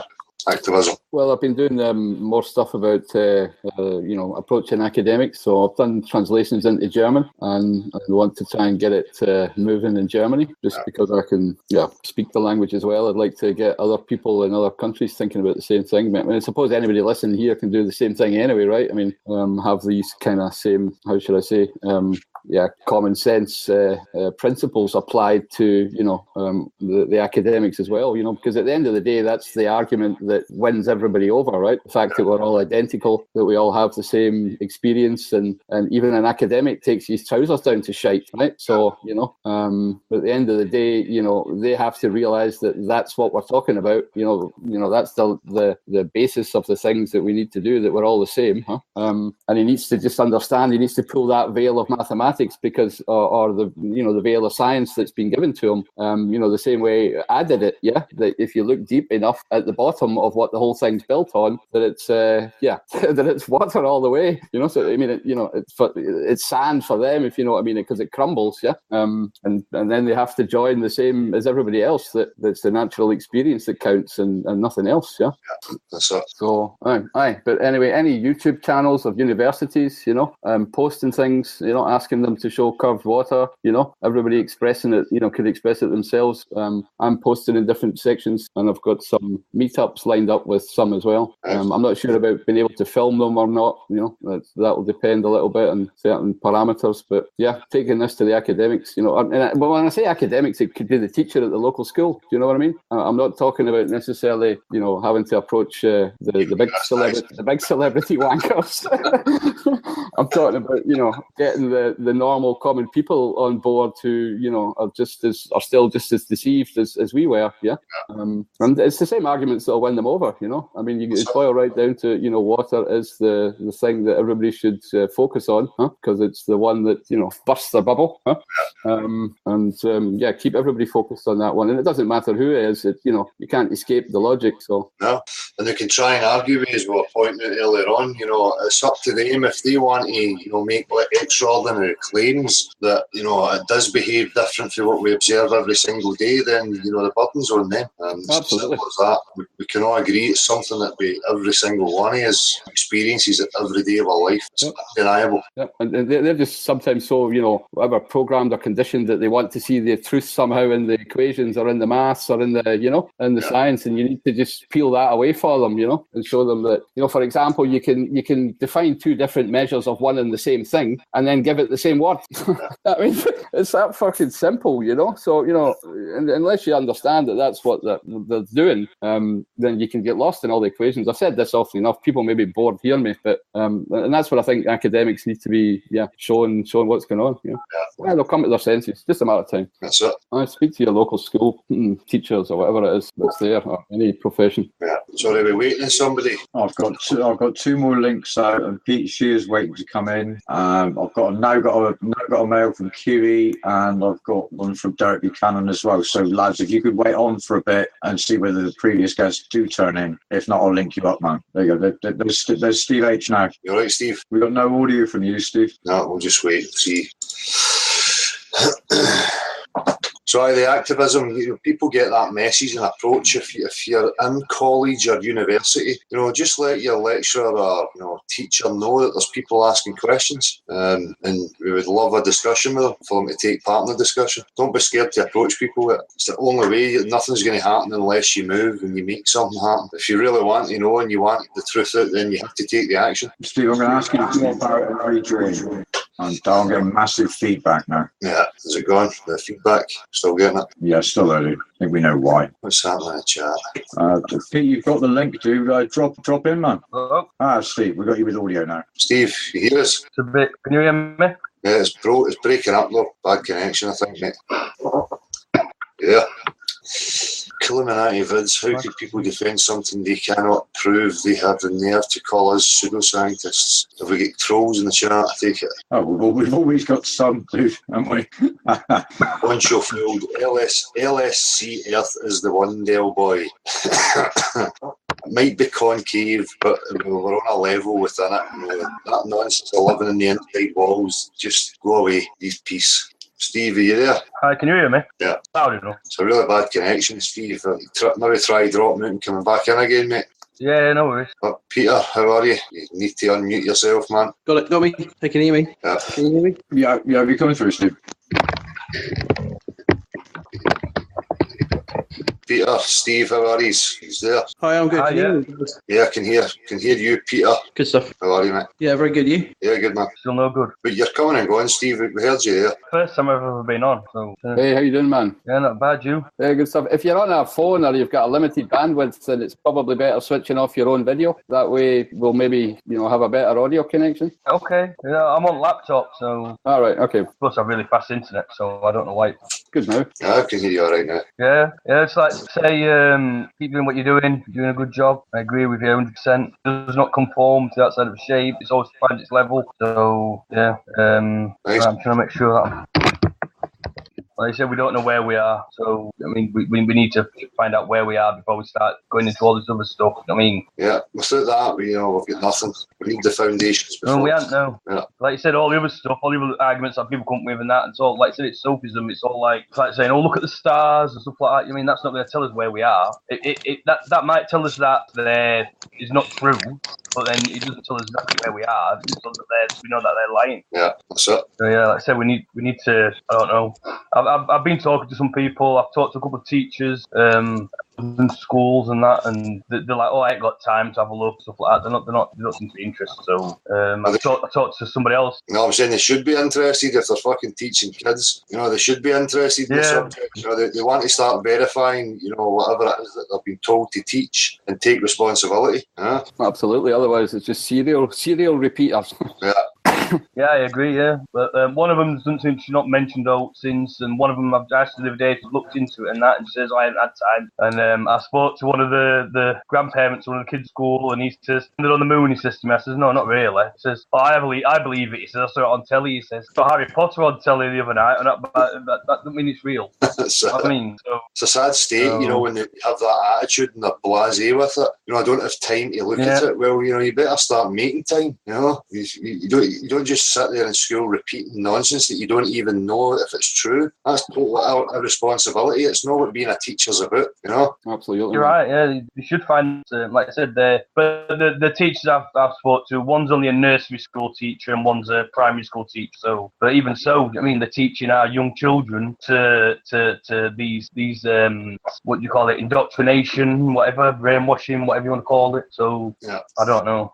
Lies. You can call it lies. How about that? Chad? Well, there you go. That's a good one. Yeah, lying. Yeah. It's good. I wrote Like I in said, chat earlier. How you doing, guys? How you doing, Del? Thanks for the link again. I wrote in chat earlier. Since when were lies good enough for children? First thing you teach your children when they're growing up, you know what I mean, to be honest and have that sense of moral fortitude. And I heard, and listen, it's only the biggest thing in our lives, you know what I mean. So do expect trouble. You have to expect resistance, you know. But when is it good enough for a parent to say, well, I'm not going to tell my child about earth or my true core belief because it will contradict or interfere with something he or she is learning in school? When did that become acceptable? You know what I mean? It's ridiculous. And just to comment on what Gav said, is it Gav? Is it your Scottish? Is it Gav? Yeah, Gav it is. Yeah. Yeah. Just to comment on what you said, Gav. Our local university here, and the one I went to in Limerick, got a 500. And I was talking, and you know the story. This is a couple of years ago, and you get all the inside information or what's really happening on the ground from the porters, for instance. And I happen to be drinking occasionally with this guy, but he got a $500 million or euro investment in the local university. None of them like it, but it's like regimental there. So you either, if you resist at all, you're pushed aside, you know. And we know that is the situation as well. It's they have us by the balls, or they have most of these academics by the balls in regards to a salary. If you don't toe the line, you will be removed. And it's the same thing across the board. Let me just say briefly, I went to the water engineer. This is how disgusting it really is, you know what I mean? I went to the water engineer in the local town where I was living a few years ago, and I asked him face to face, a beautiful new building, a small town, massive, not beautiful new because it was ugly, you know what I mean, but massive, imposing building. And I asked him straight out, I wanted to know why he was poisoning my child by putting fluoride in the water. Now, I spoke to him. There was a little bit of sort of back and forth, but eventually we got to sit down and have a good conversation. He had children of his own. He told me he knows that he's poisoning my child by putting 0.3 to 0.7 milligrams of fluoride per liter into the water, but he has to do it because the government tells him, and it's the law. That was his reasoning for doing this. I can only, and that's what I did. I acted upon it, but I know you're not going to get anywhere. I went to the police, made a statement. This man is admitting to knowingly poisoning children. And, you know, what are they going to do? They took the statement and they got back to me saying they won't be doing anything about it because, of course, the people who they report to are given the orders in the first place, you know. So this is the system we're in. They have us by the balls with their money system. So if you do step out of line, well, then you have no fucking job to pay your mortgage or to keep your standard of living going, which is not good enough. I mean, me personally, I qualified as an engineer, never worked in the area particularly, but I would rather sit in a corner.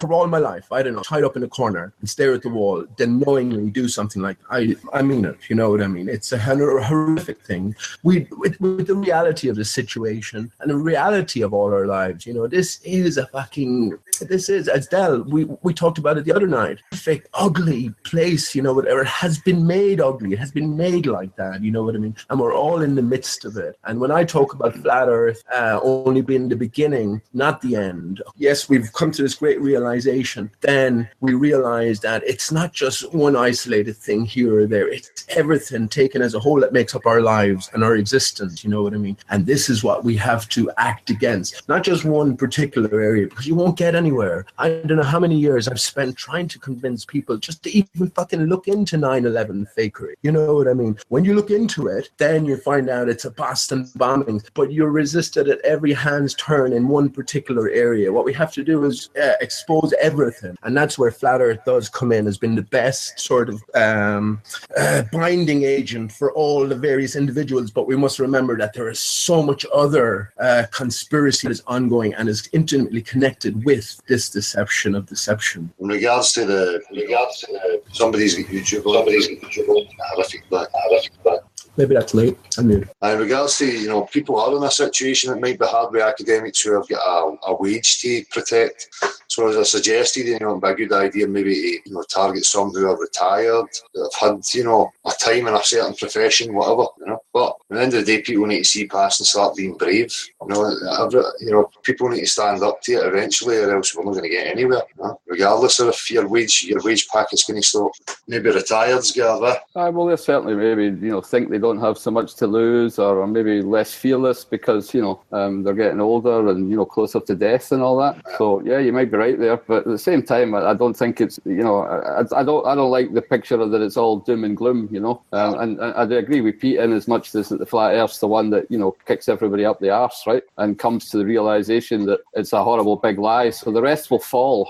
The question or the fear that people have is just how does the change take place? Yeah, most people are just afraid of change. Yeah, and you shouldn't be, because change is all there is, right? I mean, that's all you fucking get from day one, right? So it's the only thing that's constant, Gav.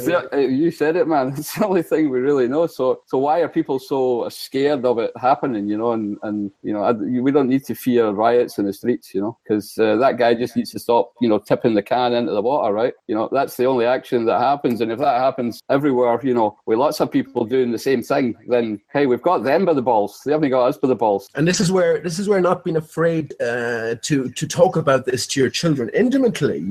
This is where we need to sort of reset the boundaries about everything, because flat Earth does change everything. We know it. We really know it deep down, because again, we have to let go now of pretty much everything they've told us, including the origins of everything and the origins of ourselves, So once we've let go of everything and brushed it clean, that leaves a big hole, and just us being humans will need to fill that, So there is a whole hell of a lot more to find out. I can be absolutely sure, but one thing I know is this living is fantasy. Every aspect of it is fantasy. There's no reality of it, and God knows, who knows what our true capabilities are, Del. Who knows what our true natures are? Human beings are capable of amazing things, and if all you have to do, right, think about the amazing people around, mentally and physically. Within you lies all of those capabilities in potential, So I love the examples of the guys in the motorbikes and then the inside of that cage.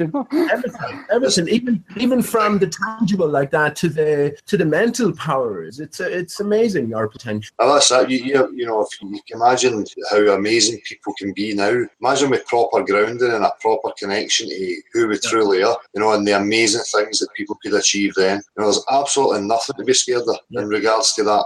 People have already shown how amazing they can be, with proper grounding and, proper education. If, again, I need to get back to it, if this is where we're meant to be and, this is all there is, all that kind of stuff. But, it's not hard to imagine how better it would be with proper grounding. We never had a spiritual grounding as well, Del, from our early, it in Scotland and Ireland. It's the same situation worldwide, but I think we can relate to one another in terms of the history and the difficult fight it's always been against the same old enemy, you know what I mean?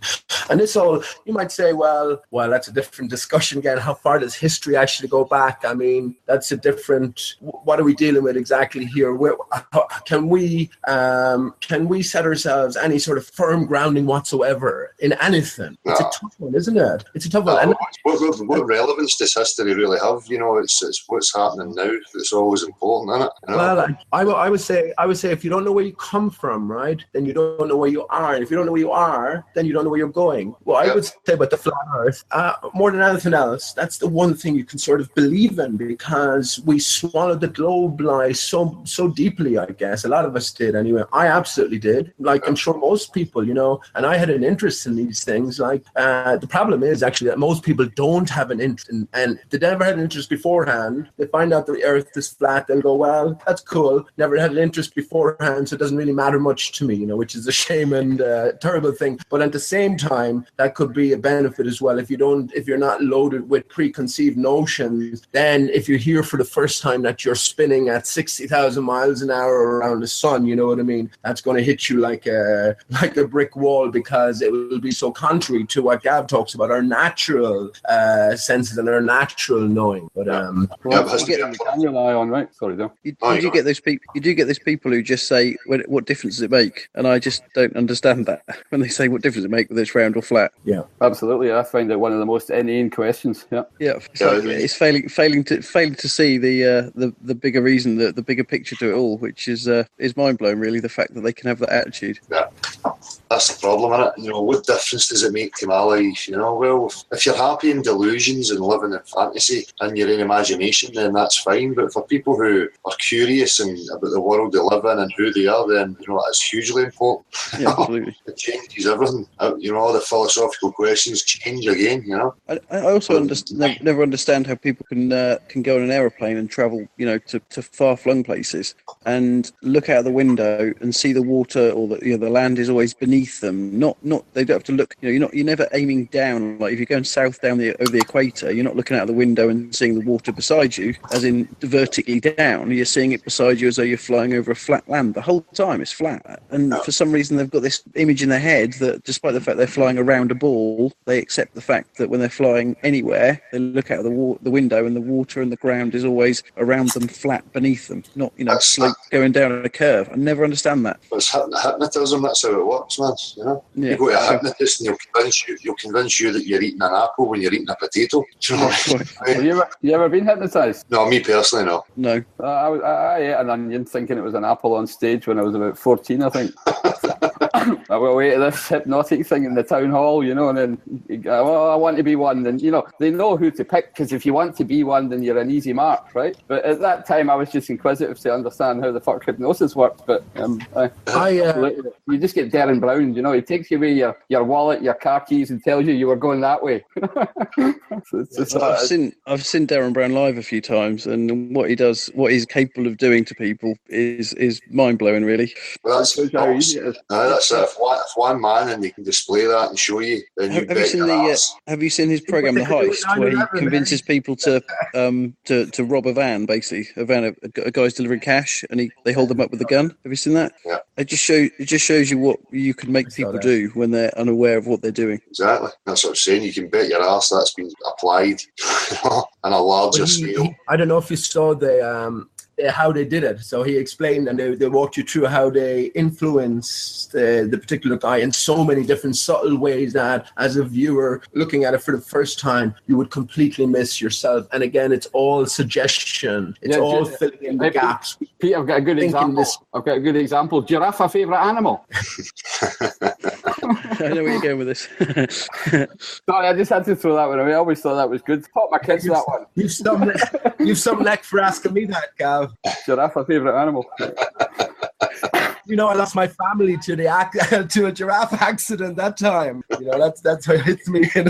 But I mean, again, it is suggestion. And here's where I think that words, this is why you have words and spellcraft, and you have legalities and different interpretations. When we try operate in terms of words, we sort of think discreetly, you know, and because there's a whole process that has to go on. And we especially notice that when you're talking to people who English is their second language, you know what I mean? Or if you speak a second language yourself, you're sort of thinking in a different mechanism. And that's only because you're not accustomed to it. And that's what it is. It's about manipulating those gaps between those discrete moments, you know, and that's what Darren Brown, he fills it full of subliminals, like Sex in the Clouds, you know what I mean? That's you don't have to be fucking have 20/20 vision to see Sex in the Clouds there with the NASA image. But the point is that for the most part, you wouldn't notice any of these things, you know, because this is not how our system works or operates within this false artificial, and that's all it is. It's completely artificial. Everything. If you're a city liver, if you live in a block house, 2 up, 2 down, you know, it's artificial in every sense. It's unnatural to us. And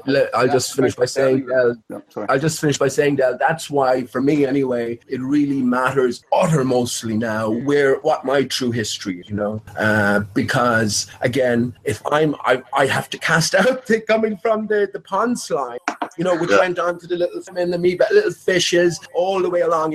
Apparently when dinosaurs were there, someone tells me, the man in the white coat tells me, when dinosaurs were hopping about 60, 100 million years ago, my ancestors, if I had the brain power, I could trace my ancestors back to a little mole-like creature underground. And it's only when dinosaurs died out that my great-great-great-grandfather, or whatever, going back to the power of N, popped his head up and looked about and says, look at this, what's going on up here?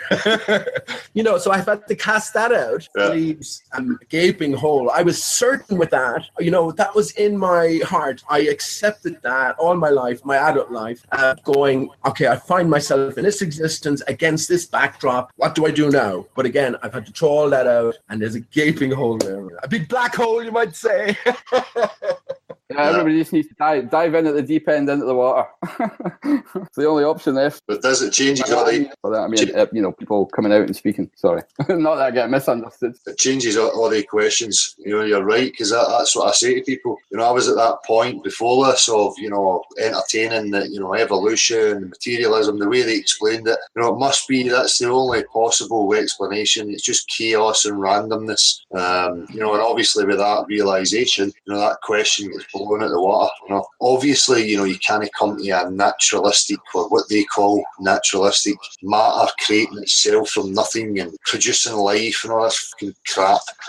But it's funny how you were seriously entertaining it back then, but now you see how ridiculous it actually is. And it's intriguing, but it leaves that hole. But for me, that's what I think we can discover, and maybe gain back to true history and who we really are, by firstly establishing where we are. It leaves a big hole of inquiry that needs to be filled by inquisitive minds. Do you know what I mean? And all the things that we thought we knew, we need to find out again, if they really were true and what they really are. So I think it's an exciting time for anybody who gets into it, because there's so much that we need to look at. It's about getting to know ourselves as well. And I said this over in Pete's Chan. We've been lied to listen, we're all we know. This is all I know. I'm talking to a screen now. I know that, there's real people I'm talking to, but I can't prove it. I could go about trying to prove it. But what I'm saying to you is, this is all I know. And I've been lied to exactly about what this is. And again, I go back to human beings being capable of such amazing things. And that's leaving out the spiritual aspect, most importantly. So what I have said to people, you have to go into yourself, because you're something different now than what you believed you were all your life, no matter what it was. You have to go right into yourself and clean everything out. There's no point in cleaning, your understanding away if you're going to leave dirty, dark things inside, which look, and I said, even no matter what it is, if you've murdered somebody, you know what I mean? You have to go in and bring it out and forgive and be forgiven. You know what I mean? This is the whole point of it. And just to say what Gav is saying, who's to say we're not getting back to, we're not learning anything, we're just remembering. We're remembering, putting everything back together. Again, we don't know our history, and it's so much beyond just the basics, the curvature and, movement. So much beyond that goes into the realm immediately of speculation. But I think this is great. Just people discussing things. All it might take for someone is just to hear a thought from Del, even an abstract thought, or a thought from Gav, or anybody, and they'll put their own things together then, and who knows who knows where that goes. Well, all I know is that all these different discernments, is the sum of all our knowledge. So, if you know what I mean. Well, what do we know? The one thing we all agree on is we know very little, and we can understand. We've heard that statement. The wise man knows that he knows nothing. But I'm thinking I could never really relate to it. But I'm relating to it more and more as I get older, because you understand that there's so much that you don't know. So to jump deep, 2 feet first into the deep end of anything without much due consideration is folly, I think, because we just have no idea of a bigger picture. It's like my great-great-great-grandfather, the little shrew in the underground. He's sticking his head up. He's looking around, unfamiliar territory. One thing he is sure of is his own existence. So then it's all about getting up and fucking getting some dinosaur steaks, because they're lying all over the place. We're fed anyway. We're fed for the next fucking 1,000 years with all of these carcasses. And then, of course, just to finish that story, in case anyone didn't realize, those little shrew mouse-like creatures grew up, and apparently they went back into the water again at some stage, but didn't like that too much. Came back out and then went to the monkey stage and all that, and here we are today. Beautiful. Thank fuck for that. It's all been sussed.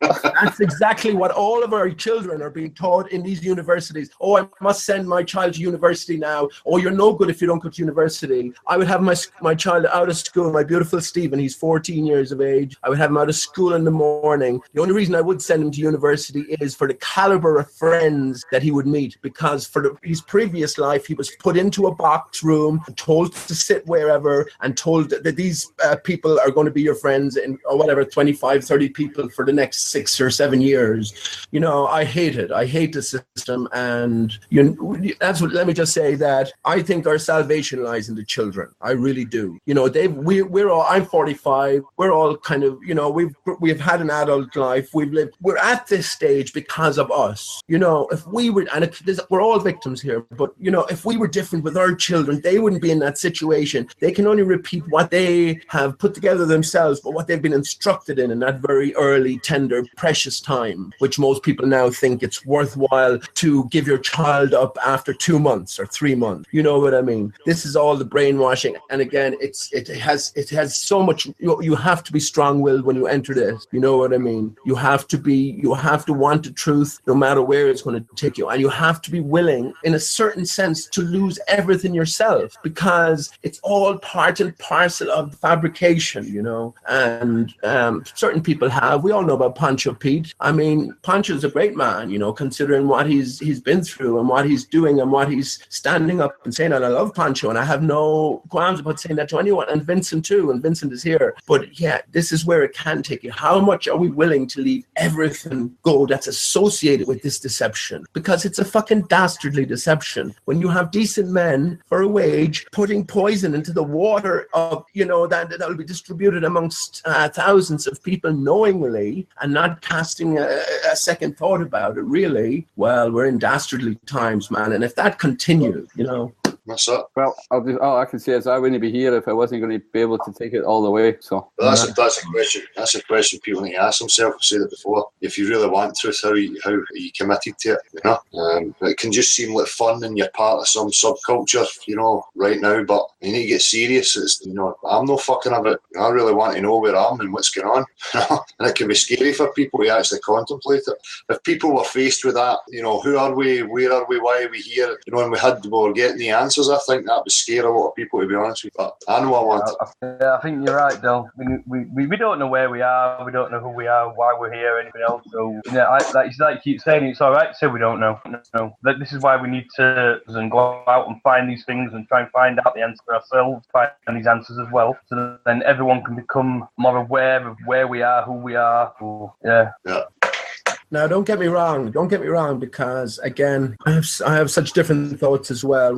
Just briefly, I think, and 9/11 marks it as well. I could talk about that, but I think Flat Earth has been laid out for us. So, is this a script being rolled out? Do we get to have all, we wouldn't be talking like this now on a computer, each looking at one another 10, 15 years ago. Do we get all this in preparation for a plan that's laid out? I definitely think so. Who's in charge of that plan? What is the real plan? We're not sure. But again, I think it intimately connects to who we really are. And it's an amazing time to be alive. It is a hard, desperate time. I feel desperate a lot of the times, because you're stuck in this world that is completely fabricated. There's no one to talk to. You can't relate it to anybody in a real sense, So, and again, you have all of these inner questions anyway. And you're all your whole life, So all of these things are bearing down on you. But I do see this as part of an awakening, if you will. 2012 come lately. And if you think about 2012, you had Sandy Hook about 7 days. It was exactly 7 days before the 21st of December, 2012. And Sandy Hook is responsible for waking up so many people because, first of all, it was so badly done. A dog with a mallet up his arse could see that there's someone's faking some shit here, from the sign go outside saying sign in, to the bottles, to the laughing fucking victims' parents, all of these sort of contradictions. So needs must, anyone who delves that little bit deeper is going to find all of this sort of stuff and will come to the fakery conclusion. That's the only conclusion you can come to if you're genuine, you know what I mean? So I don't think it's coincidental that the date was chosen, the thing itself was chosen, and so many people woke up from it. Now, when you wake up from that, then you find so many other, much other stuff waiting for you. 9/11 was the big one. I like to group three things together in terms of flat Earth and just the whole thing. I mean, we don't want to be discreet. The scientists have fucking chopped everything down to the minutest thing, you know, and we understand fuck all about it. So you don't have to be too discreet about it. But one is flat Earth. Flat Earth encompasses everything, but that goes along hand in hand with flat Earth is a legal name fraud, because that has tied us to their system, us thinking that we are the legal name, and us believing that we're bound by everything that goes along with it, you know. And then the third one, you're muted. Yeah, sorry about that. I nearly finished, only because it was worldwide as well, and pretty much everyone knew about 9/11. You know, if people start finding out that 9/11 was, not to be controversial, but a staged media and victim fakery extravaganza, and it's not just me saying that and go, what a shocking statement. All the research is done. That research has been out there going on 10 years now and beyond, you know. So once people grasp the significance of these three things together, you know, that will fucking change everything on every level, you know, because of the three of those, I would put the legal name fraud is the most important one, because we live where we live, but again, we're the value. So we need to know who we are, who we're dealing with, what we're representing ourselves as, you know what I mean? Because they rely on trickery, and everything they have done to have us in this situation is all trickery. It's all I just got to back to your starting question of whether it's a script or not. It certainly looks that way, yeah. But at the same time, I'm really enjoying going off script, because they don't fucking know what to do with us. So I just think we need to keep this up and have more people, you know, asking the same questions, inquiring into the same things, you know. It could be, I just say, Gav, it could be a few different ways. Did you see the Westminster shenanigans there, to use Crow 777's word? Did you see the Westminster nonsense? Did you see the mannequin under the red bus and the cop is walking by with you? I mean, you know, this is blatant in your face. And then that leads to another question. Well, why are they making it so obvious? Like the NASA fakery. Why are they putting sex in the clouds like that? Why are they putting big dicks? Why are they doing that? There's no big dicks in space, you know. But, you know, these are the bigger questions that after first recognizing the problem that you move on to. And who knows where it'll take. Yeah, it's going to be fun watching it unravel, is all I can say. And I'll do my best to help with that. And it even comes down to, Gav, you know, why are multi-billion-dollar movies now what was that movie? It was Interstellar. Why are they talking openly about a fake moon landing? And they had to do it for whatever reason. They gave them the film, geopolitical or whatever. But why are they doing that? It's almost, again, I know myself, not as individuals. No one has authority over me, you know. And I will take the same applies to everyone here, you know. Because if anyone, do you claim authority over me, Del? Sorry, what's that? I said, do you claim any authority over me? No. Yeah, you don't. No, in general, that's what I'm saying. You don't. Now, I don't claim any authority over you or Gav or anyone else, and I assume it's the same. And if anyone does have some sort of a claim, then it can say it to me. Now, I'm thinking that not one person in this world, with the exception of my son, my beautiful son, your children always have authority over you, but can stand up and legitimately have any such claim like that. I would think any of the people we might think would be possibly willing to stand up, like the Pope, like the fucking kings and queens, like the policemen or whatever, they will all, or the politicians, they will all tell you that they're serving you in the first place, you know, so they can't stand up and say, well, I'm serving you, yet I'm an authority over you, you know. So that's what I'm saying. This is what we have to get back to on an individual level and realize the true relationship between what, first of all, we find ourselves in. You know, people talk about Ross McFizz was talking about he hasn't paid TV license in, you know, I don't know how many years, and Del Quad Joe from Ireland, tell you the same thing. He doesn't get any mail anymore that he doesn't want. Anything, he just writes on it, return to sender, no international contract, and he never hears from anyone again because he knows the game. This is it. He knows the game, and it is a game. They're treating you as if you're a dead entity. These people who are taking your children. It's a game of consent. It's just simply a game of consent. Yep. That's it.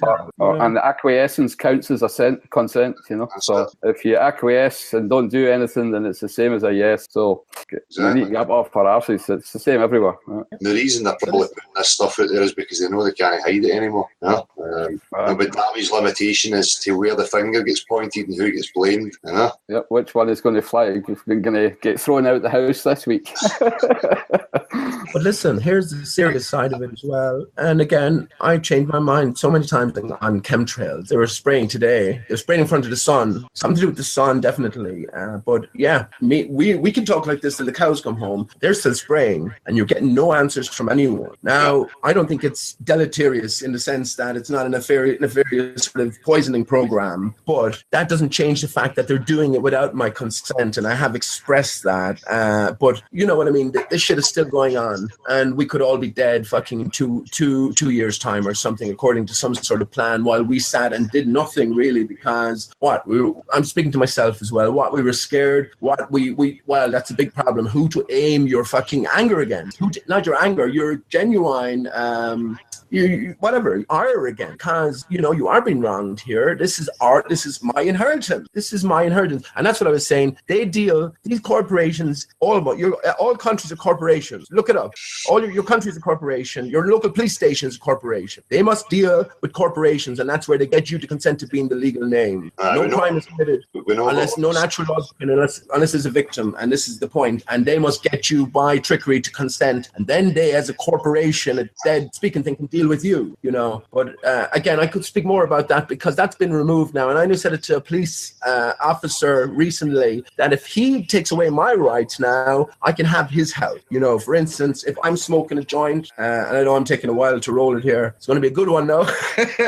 But I mean, so if he arrests me now, I don't need to go to the Garda Commissioner's office or anything like that. I have him now for interfering with my freedom, and taking away my liberty and all that sort of stuff. And it just depends then how I will value my time. So for instance, if I spend a day in a cell, I might value every hour at 10,000 euros or a bar of gold or something. But has anybody ever actually went through with that and actually received the money for it? No, it doesn't matter. In principle, I know what you're saying in principle, and I've been there and I've done all this stuff, but it comes down to you holding yourself respectfully, knowing your power and knowing the game. But unfortunately, you're still going to meet people who don't, that are on the level of maybe being a police officer or whatever. They've got arrogance, they've got an attitude, and you still go through the process of being arrested and all these fucking things. So before he was protected. He was protected before under umbrella insurance, and now since a papal bull of 2013, I think it was, that protection has been removed. So if he again, it's a man, it's a guy in a suit. He's a public servant, right? He's serving you. If he comes along and does anything to you that's outside of lawful as opposed to legal, you can make up a million fucking legal law. Pete, the point is that people as know this. And in my experience, you apply it correctly, and you still have the ignorance at the level of the people you're dealing with directly, like the police officers or whoever it is, that don't have this knowledge. So unfortunately, it doesn't work all the time. And what I'm saying is I've heard this about, we can price for time and say, well, you've done me a wrong and you've helped me for 6 hours, therefore you owe me £10,000. Now, has anybody ever went through that process and received the money or the value that they claim? I don't know anybody that has. Well, that's the problem. That's the problem. I definitely know there have been a few, but that's not my overall point as well. Pancho Pete would have a great case coming up against 11 men. He could put it into practice because now he has the right to do it. And again, it's against the man. man, Del. It would be like you coming along, restraining me because I was smoking a joint, right? Now, I have you for that. You have no authority. Remember, I asked you, did you have any authority over me? And you said no, and we know that this guy's a servant to me, so he has definitely no authority. He's a servant to you as well. So this is the point. He puts himself on a lesser platform as a servant, a willing servant. He takes an oath. Yeah, I didn't take an oath to anyone. I have no oath to anyone. Nobody. No affiliations. No nothing. He had. Public servants have. All these people in public positions have, and that's the point. Now you can take it. You can take the case against you, whether it has been done or not. I don't even give a shit. But remember, Del, what I was saying. If you're going to try this out, you have to be stern, and you have to be full of heart, and you have to be prepared to lose everything. Though you thought was important. I don't know what is more important than standing up for who you are and what you are. I guess I know what's more important than standing up for who you are, what you are. Standing up for your fucking children. That's it. Don't mean that at you, Del, but standing up for our children. That's more important than us, because we've at least lived most of our lives in one sense. In another sense, Del, we're children. We have easily the capabilities of living 200-300 years. I know it. But yeah, we've lived most of our adult life anyway. We have all our bitterness tucked away. Our children are innocent, and no one does. That's the drive for me, so they don't have to put up with this shit. But also for my own satisfaction as well. I want these questions answered. But that the whole point about that, I get what you're saying, and in principle it's great. I understand it's the way it should be. They're public servants. But unfortunately, society has descended into delinquent, irresponsible type mentality, and that spreads to even the people who are working these jobs as the public servants. So you just have this mishmash of miscommunication and no understanding what the game actually is, because people don't know how to take responsibility. And as I say, you still have the dynamics of, even if you hold yourself, you're perfect, you get through the whole process, you're still going to end up doing 6 hours because of some arrogant fucking ego who's wearing a uniform. It's just a dilemma that we are in. But I know that should be applied, and that's the way it should be, and they should be upholding to their word, the oath that they take, but they don't, because of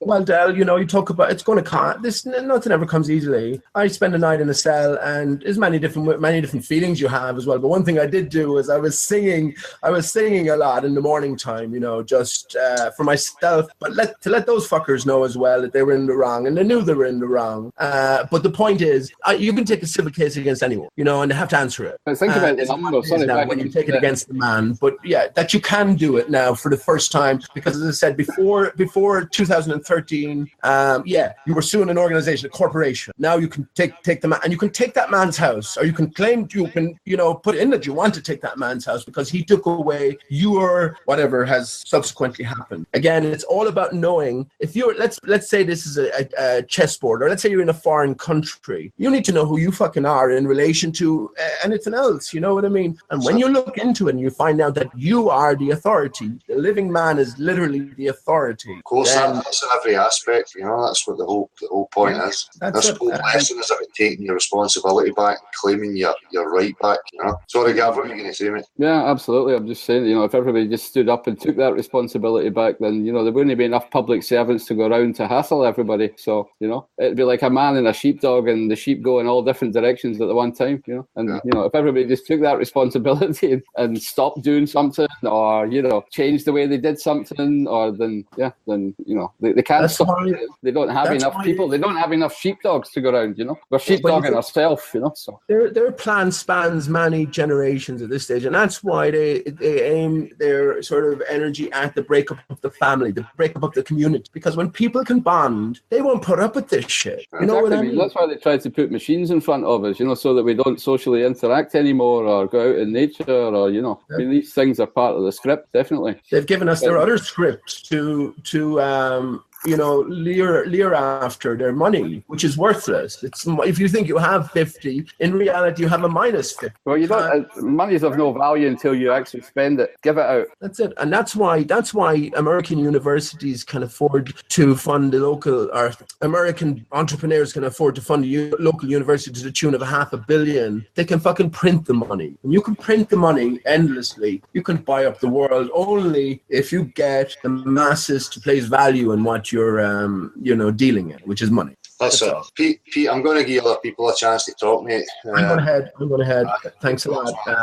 And I'll be listening in, so I can talk a lot, can't I? So. Aye, mate, and I was going to say that. You never come up for a breath, man, but it's a pleasure as always, mate. I'm going to smoke a joint anyway, so I'm going to enjoy that one. So thanks a lot. Slow down when you smoke a joint, or are you still the same? I puffed the shit out of that baby, man. Does it get better? Yeah. Yeah, that's a good one. But yeah, I know that. I have a habit of talking, but again, there's so much to say as well, and you're trying to squeeze a lot in. But anyway, it's. I appreciate the link, and I'll let you talk. Cheers, man. See ya.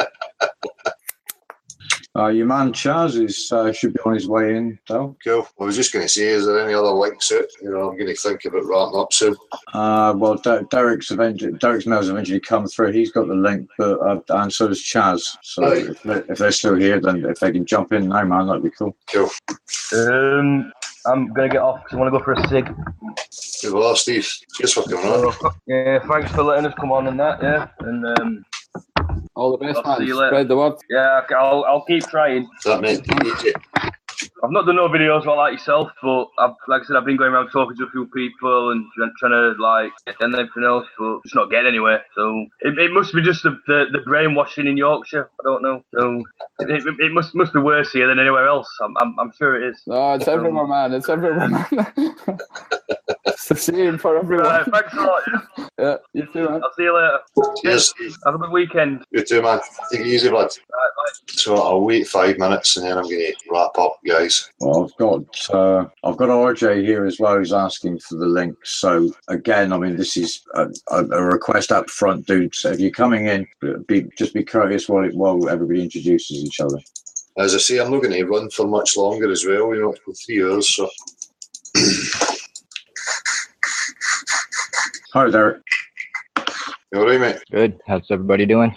Yeah, good, man. Good. I just wanted to hop on, and earlier on I was leaving some messages in one of your videos there, and I guess that dude who calls himself whatever, little man in the shed or whatever, who is catfishing you and everything. Yeah. I don't know. I guess he left a message saying like join my channel and everything. So I thought for some reason it was something that happened with your channel and maybe you were starting a new one. But I looked into it and realized that he only had one subscriber and it was obviously just a troll. So it was he had a little link with you were starting a new one, but he had a little link in the sidebar. I'm not sure if you saw it. It said like my flat Earth info or something like that. And when you clicked on it, it actually brought you to Google Earth images there. So.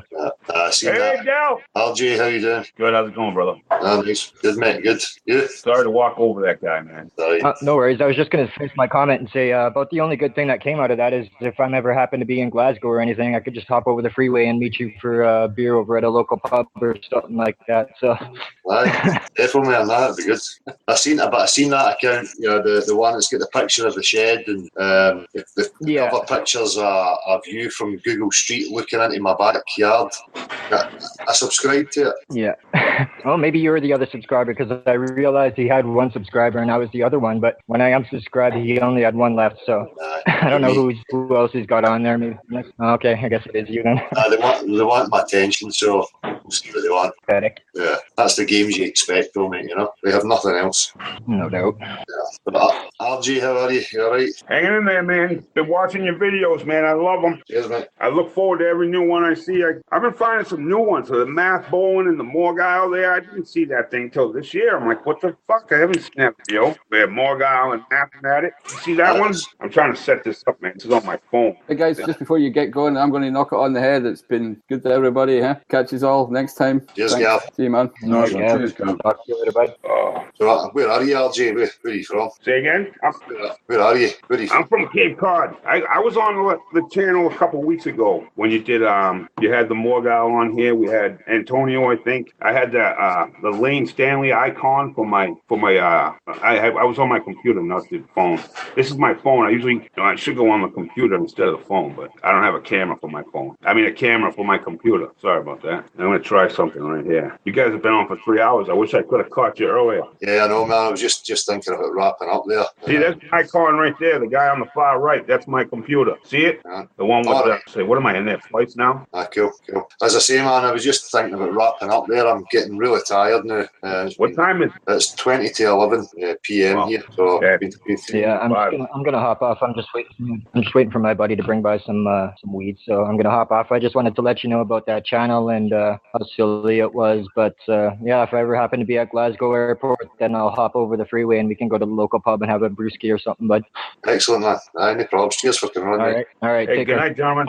Easy, man. RJ, sorry, I'm going to cut it short. I'm just going to, end it here. But you're welcome the next time, man. Come back. Hey, I appreciate that, man. I look forward to it. Thanks, man. I got some stuff I want to share with everybody too. I've noticed about a couple of things. I'll just tell you when next time I see you. No problems, mate. Nice one. Appreciate it. Yep, okay. Bye. Let's talk. Thanks very much, man, for coming. Anytime, man. People in the chat, thank you.